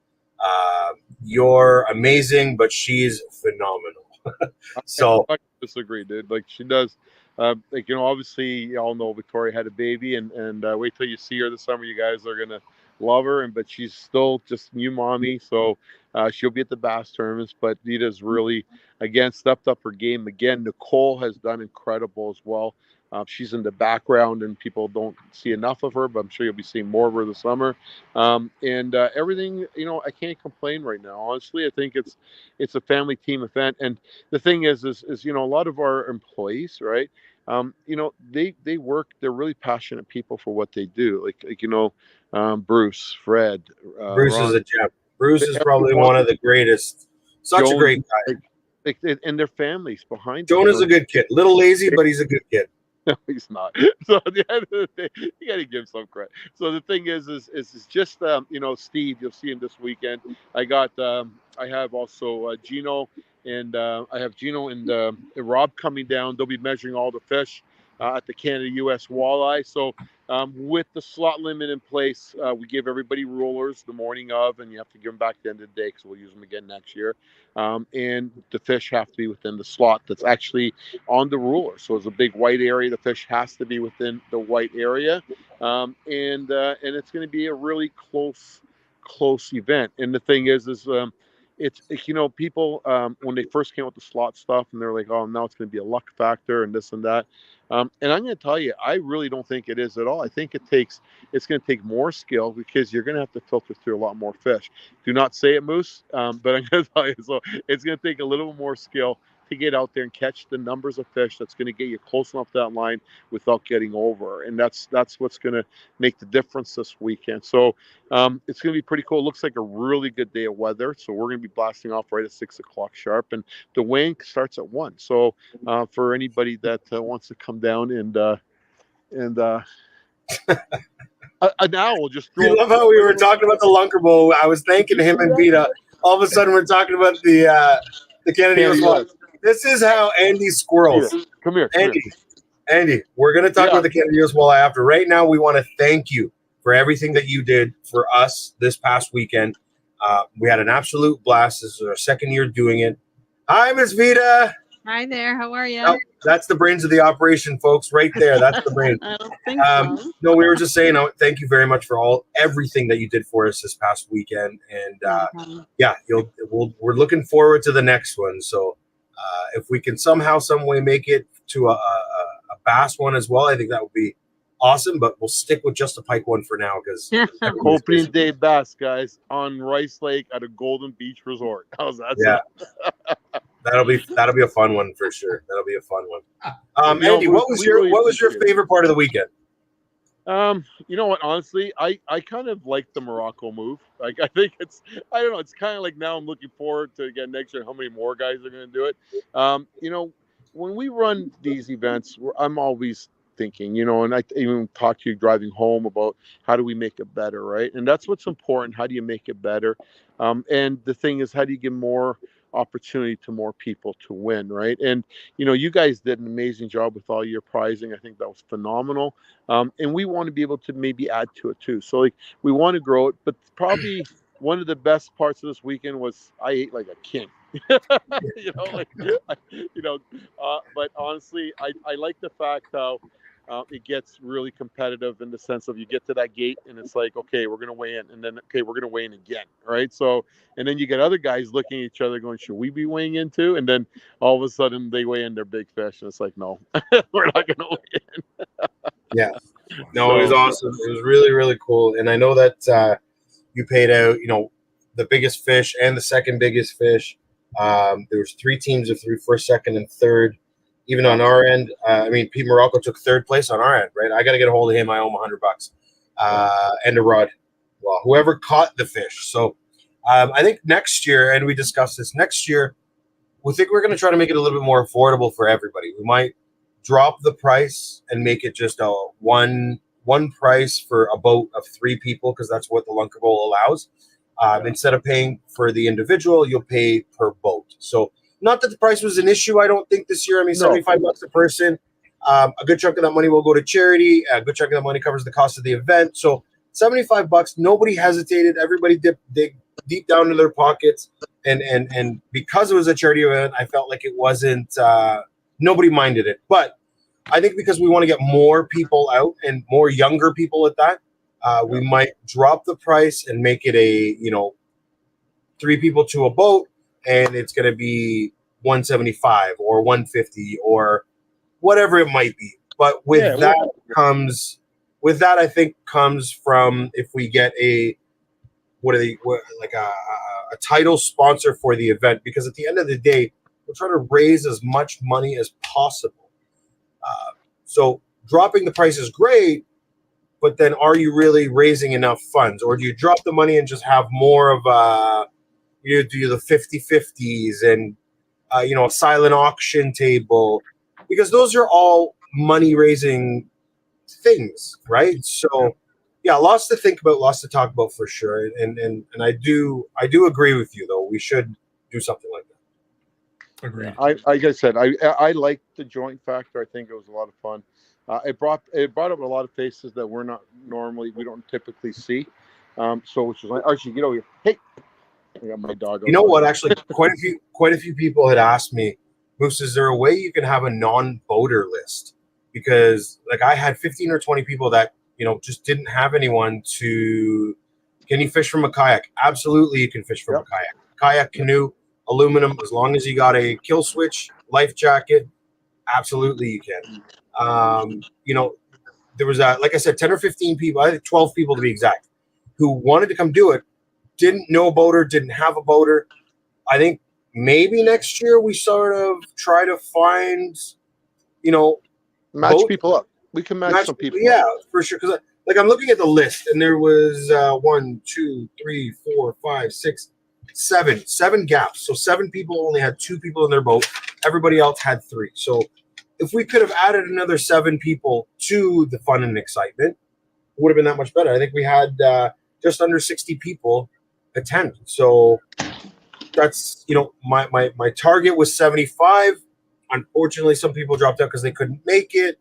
60 folks to come out and enjoy, I think, was a blast. And hopefully next year we get 120 people, right? So I'm sorry, I'm walking around my house, guys. I'm just trying to get in a comfortable position. There we go. I think he's hungry. He's gone to the kitchen. Immediately went to the kitchen. I'm in the food area. What do you want me that's where some of that's where the best conversations happen, is in this guy's kitchen. Dude, it's where you sit and talk. And a good friend of mine once says, when you got good company, you can eat and you can talk. Absolutely. No, but thank you very much, Andy. And yeah, we look forward to actually doing more events with you, and hopefully this summer, and if not, definitely next summer. Yeah, we want to get involved with groups, especially like yourselves, that bring out a lot of grassroots, and you guys are totally innovative, and I really appreciate all the hard work you guys do, and it's all, I know you guys do a lot of it's all from, you know, like you raised a lot of money for charity. You guys have done a lot. You did a lot this weekend. So my hat goes off to you guys and how hard you guys work, right? So thank you once again. That's it. Well said, man. We'll see you this weekend at the Canada US Walleye. There's no more spots open, right? No, so we're full. We are right now full. We don't have anybody on the waiting list. So if anybody does think they want to get on the waiting list, there might be an opportunity for you to get in, because somebody always usually breaks down. Don't want to wish anybody bad, but it does happen, and we just want to keep it full. We'll be blasting off at 6 o'clock. You'll be able to watch the live. It'll start at 1 o'clock. In the afternoon, and we're on sturgeon this weekend. So I do want to do a shout out to Northern Legion Marine, because they really stepped up, and without them we wouldn't be able to do the 100% payback, and that really means a lot, because like the whole idea of Canada US, even to me, you know, we ran to Canada US years ago. I remember when Casey and Leona won it, and you know, y'all know the KC Cup. And this is how far back it is, and I've seen a lot of guys that participated in it, and we were a big part of it. And then unfortunately, it's just with the slots and everything that came into play, there was a lot of uncertainties and this and that. So we kind of let it go. But the community and a group of guys did a hell of a job bringing it back, and they did a really good job.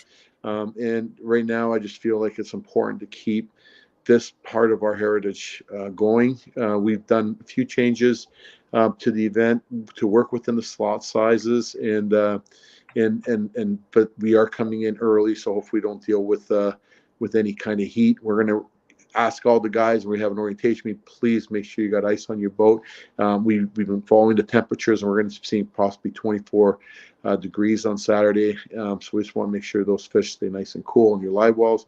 There's no reason we can't cater to a 19-inch fish, so and keep them well, especially 4 of them.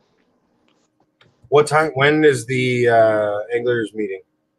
So the orientation, we're going to schedule it for Thursday night. We usually do it on the Friday, but we decided to go to Thursday only because it's a lot for us to get up there, and because it's a 6 o'clock blast off, we got a lot of work to do there just to get everything ready. So Vito will be sending out notifications tomorrow morning to all the guys, but it'll be a Thursday night orientation meeting.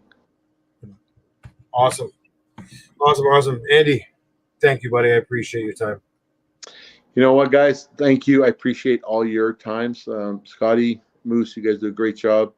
I know there's a lot of you guys behind the scenes. I don't get a chance to see all of them, but thank you very much. And I can say right now, guys, just keep fishing, have fun, keep smiling, and you know what? We'll get through all these new technologies that are going to come our way, because this is probably it's just the icing on the cake. Don't start don't start, saying, hey, we're done with the sport, because, this is a great sport. It really is. And we just got to figure out how to get to the next levels. And with social media where it is right now, I think it just makes it a little bit harder to get through these things quicker. Agreed. Oh, what happened? Did he go? I think his phone died. No, that was my mother. Oh, that cut out. That was my mother. Hey, I like it, probably. It's all good. All right, guys. All right. Take care, Andy. All the best, my friend. Ciao, buddy. Salute. What a gem. Yeah, 100%. What a gem. I love that guy. I love that. Drives me nuts sometimes. And I tell it right to his face, drive me absolutely nuts.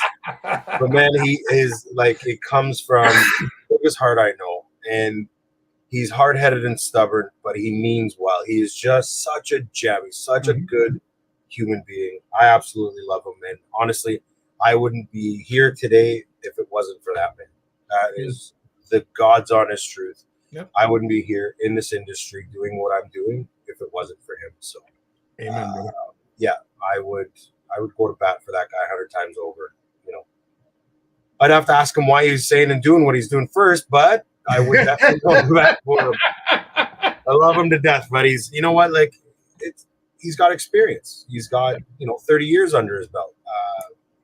You gotta understand where he's coming from. Sometimes, is it always right decisions or right things that are being said and done?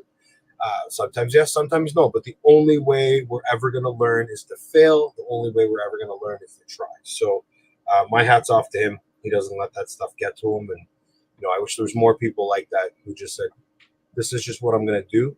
If it works, great. If it doesn't, hey, at least I tried it." Amen. Yep. Well said, buddy. But some exciting news. Exciting news. We have a winner. We had a winner. We've announced the winner. And he is a gem of a human being as well. The one and only. Oh, dude. Gary's a good dude. I hope he brings his guitar. He's a good dude. And I don't know who he's bringing with him, but all those guys, they are a blast to be around. So,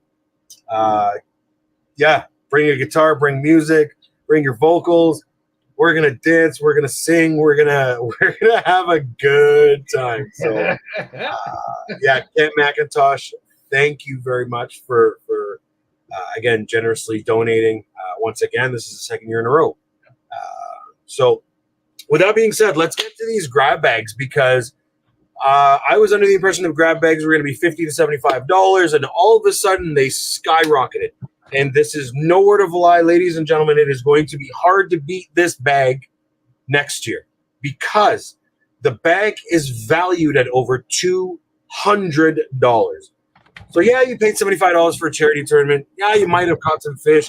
You ate some good food, and you got a bag full of goodies. And I'm not talking about junk that was sitting in the back of some dude's SUV. Gold is in these bags. So, right off the hop, actually, hold on. Go back to that bag for a minute. Do you know what BKK stands for? I don't know. Okay, read the bottom of the bag since you're staring at the back of it. Black King Kong? Right! Huge! Dude, I just found that out. Black King Kong. I absolutely love that. Black King Kong. Wow. BKK, Black King Kong. So BKK Hooks was very generous to us. Every angler got 8 packs of what I consider to be the most premium hooks out there on the market. Now, these guys have been around forever. They're huge in the saltwater series. Those are probably my favorite. Their Neds are incredible. Their underspins are even better. And we had a little promo going with that specific jig. Whereas if you caught a fish on it and you use the hashtag BKK Canada, you'll win something. But here's the beauty part. It's not just to the people that were at the tournament. So if you're watching and you are at a store and you buy some BKK hooks, and you take a picture, post it, use the hashtag BKK Canada, and we're going to be entering you into a massive draw at the end of the summer. So hashtag BKK Canada. Thank you very much, guys, for everything that you've done for us. Snaps and swivels and hooks. And like, dude, there's at least, like, let's think about it this way. On average, each package is about $10, right? $8 to $10 on average, correct? Yep. They gave us 8 per angler. That alone is like an $80 value retail. 8 per angler. Snaps, and so right off the hop, they didn't even hesitate. Yes, gold right there. Gold. Super sharp, super strong. BKK hooks. Hashtag BKK Canada. Use it. Use it, use it, use it. You guys are going to see a lot more from BKK with us. They were kind enough to donate, and they want to continue to work with us in the future. So they are the official hook of the OFC Nation. There it is. Hook your BKK. dreams. Hook your dreams, baby. And then it was all possible because of Jasper at ProJ's. So I can't even begin to tell you. So I walked into Jasper's store the other day and thought, here he is. It's always the same. There's always a shipment coming in. They're always unpacking goodies. The store was immaculate. It was clean. It was on point. Moose, come to the back, he said. I said, what's up, Jasper? I got some stuff for you for the event. Oh, man. I thought the BKK stuff was... Nope. I got some stuff for you. Okay. Scotty, what do we got in the bag there? Holy smokes. And I'm looking at these price tags. I'm like, dude, this is a $25 lure. I just saw this, the live target. So that's a $15 lure. Yeah. Everybody got one of those, right? Do you have any of the top water ones? So we have some Freedom. Well, we'll talk about Freedom in a minute, because Freedom was another, like, American Bait Works went to town as well. So, dude, and I don't even know, like, there's so much here. I don't even know where to start. But you've got these. Yeah, we got some. The amount of plastics he gave me was amazing. So everybody walked away with a couple bags of plastics, whether it was cross chunks or wackies. Of course, the 3.8 rhythm wave from our good friends at Shimano. Just keep going one after another. So we had some rods and reels. Oh, that killer. That killer. Rapala reached out and gave us a whole prize pack for an individual, along with those, what are they, 5-inch or 6-inch? They're huge. They're amazing. Yeah, these are 6-inch. Pike 7 killers. Seven. Pike killers. Yeah. They're good for pike, good for walleye. So thank you to everybody at Rapala. We have some Freedom Normark, buffs. Freedom buff. Yeah. A Freedom buff. Set And the we hook got buff. Set the hook buff. And they're not a cheap buff. They're like, have you felt that material? I know. I want to know where they got them made. I need to go make some because they're comfortable. We got some Phoenix plastics. And then we got X-Zone. X-Zone was, again, very generous. Now, if you hadn't had a chance to throw those, that's probably that size. Their smallest size in that 5.5. So I think it's a 3 and the 5 are my two favorites. The Swammer, the Slammer. You cannot beat them. Their new like Goby thing is pretty cool. Yeah. Is really cool. But Jim from X-Zone was, again, very kind and very generous. Says, no problem, Moose. What do you need? And he shipped out. So everybody got a package of those as well. So thank you to everybody from X-Zone. Richard Elliott, who attended the first 2 of our CFN retreats up at Horwood, this is all he pitched. And there was one day in particular. And I know people might. Oh, he froze up. You're frozen, man. Big man. You done froze. Can you hear me now, Moose? Welcome back. Welcome back. So this bait, as I was saying, Richard Elliott, for the first 2 years, came to the CFN retreat. This is all he pitched. And one day in particular, he got 151 pike with that bait right there. Then, of course, we have the Mischief Minnow, which is top water heaven, that thing. Yeah. It makes a pretty cool sound. So, again, American Bait Works, Matt Massey and Nick and everybody, that whole crew, absolutely incredible. They hooked us up with some top water lures, 3 different colored crankbaits, and a bunch of buffs from Set the Hook. Awesome, right? Like, dude, the grab bag was loaded with goodies and nothing cheap. It was all premium stuff. So we all know how much this costs. Oh, man. Again, the boys from Shimano, 10-pound Power Pro, can't go wrong. And it was high vis. So, I mean, to go down the list, when you talk about a $200 value, Shimano, BKK, Storm, Rapala, Jackal, Power Pro, Set the Hook, Freedom, Rapala, X Zone, Punisher jigs, YOLO Tech, Bubba, and Under Armour. We'll talk about those in 1 second. Camp Macintosh and the CSFL. Kyle Carruthers from Greywood called me up and said, Moose, your stuff's ready for the tournament. I showed up. We had probably 3 of the biggest prizes, I would say, that we had for this weekend. So Under Armour was kind enough to donate a $700 rain suit. I wish I would have got the gentleman's name. I didn't get the gentleman's name. I have a photo of it, but yeah, we gave away an Under Armour rain suit. Congratulations to blah, blah, blah, who won that. I felt so bad because I was like, okay, it's an XL. I'm a big dude. He's a big dude. I'm like, is XL okay, or do you want me to like get you a bigger size? He's like, no, I'm good with XL. I'm perfectly good. I'm thinking, all right, man, you could squeeze into that all you want. Maybe he's going to lose some weight. Maybe his New Year's resolution just hasn't taken flight just yet. He's a handsome devil. He's a handsome devil. He'll probably put it on with nothing underneath because I have a hard time getting into mine. But yeah, so thank you very much to Greywood and Under Armour for the $700+ rain suit. Unbelievable. Yeah. Bubba Knives. Bubba Fishing. Bubba's new this year to Greywood and to Kyle, and he hands me this knife set. Absolutely like gorgeous. And I wanted to do like a fish fillet contest. There was enough people there. We had enough fish.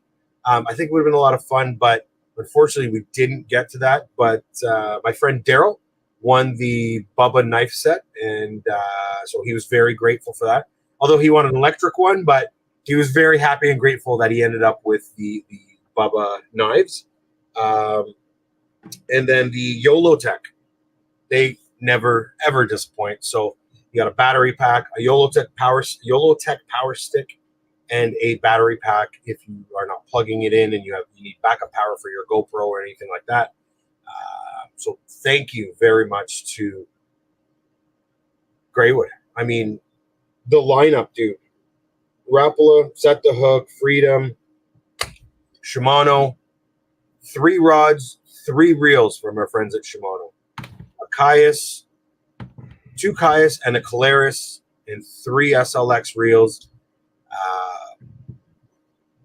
You guys know that they support everything we do, and I can't tell you how grateful we are to be playing the same pond with these professionals. So thank you to all you guys out there. I hope we did you well. I hope that everyone that was at the tournament does their part by following, sharing, buying, and we go from there. These aren't products that we just sort of give you because they're given to us. These are products that we use, that we back. I don't go and rep or use or give away something that I've never used and I don't believe in. So everything you just saw here, I believe in 100%. And thank you guys for making this event one of the best that we have had yet. So, absolutely. And take a breath. Take a second, and because I want to thank you, Moose. And listen, there's a lot of working parts, a lot of moving parts that make this all happen. But dude, you are the face of it, and that grab bag doesn't happen if it isn't you. I'm just saying what you do and what you have done and continue to do for this industry, bud, hats off. That's all I can say, my friend. Thank you. And we say this every show. Likewise with you.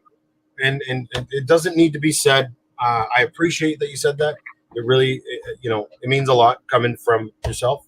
I had conversations with Big Jim, and he says the same thing. I cannot believe the amount of everything that Scottie does or you do, or so it's nice to see that people see it, love it, appreciate it, the number of messages I had after the event, whether it was Johnny or Dave or Tawny or everybody reached out and said, dude, I had such a good time.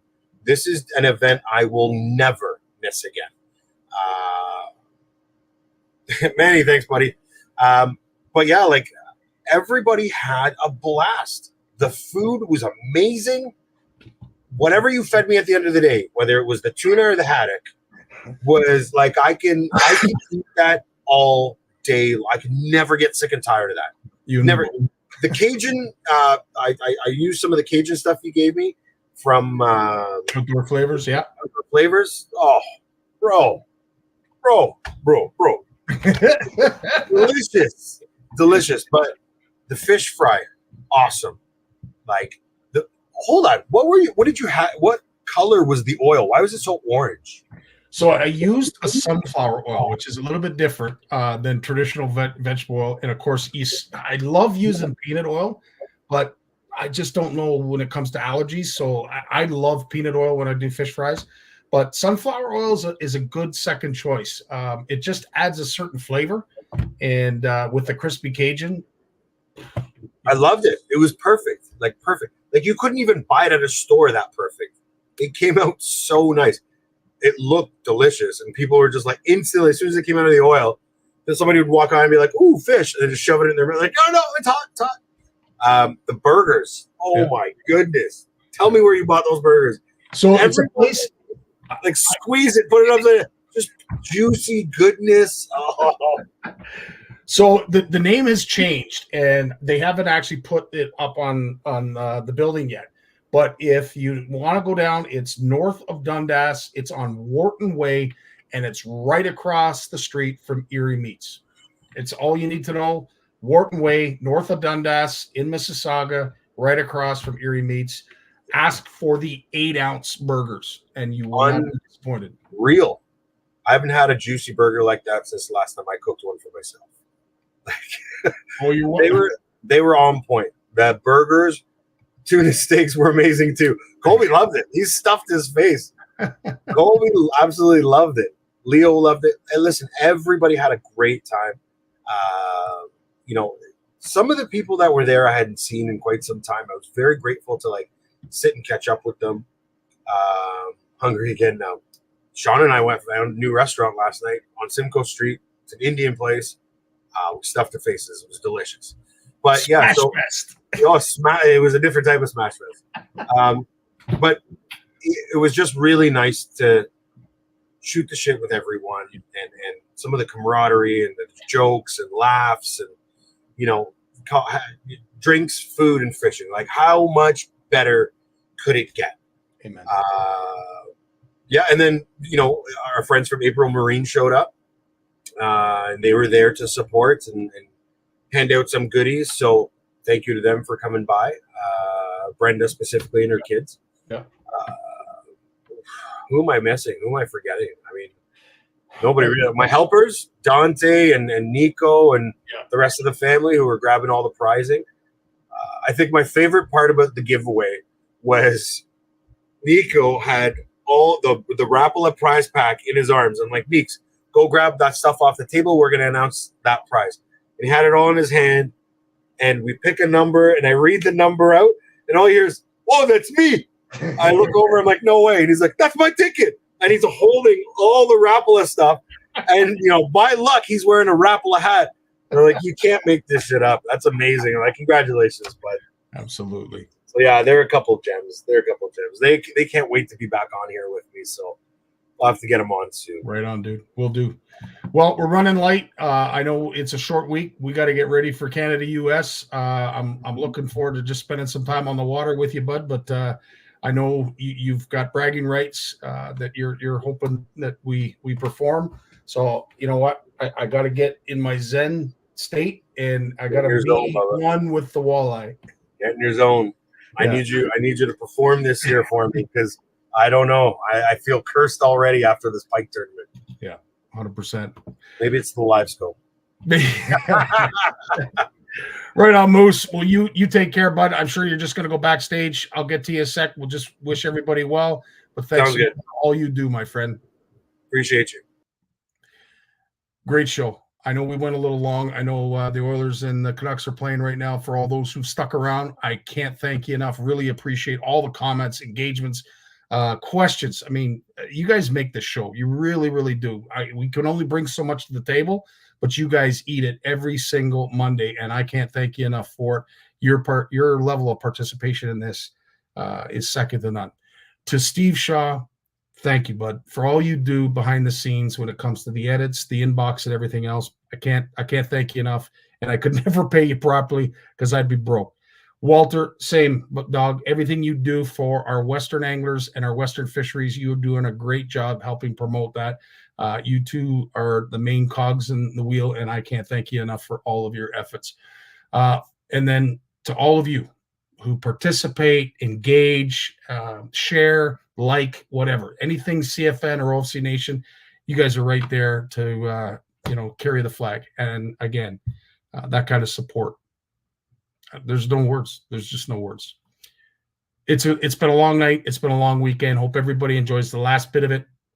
Dave, I think it's time to take us away. Love you all. Have a great week. Peace. Well, as much as I hate to admit it, I guess we've run out of time. So I've enjoyed it, but I'm going to do something I haven't done since season 1. Turn out the lights, the party's over. They say that all good things must end.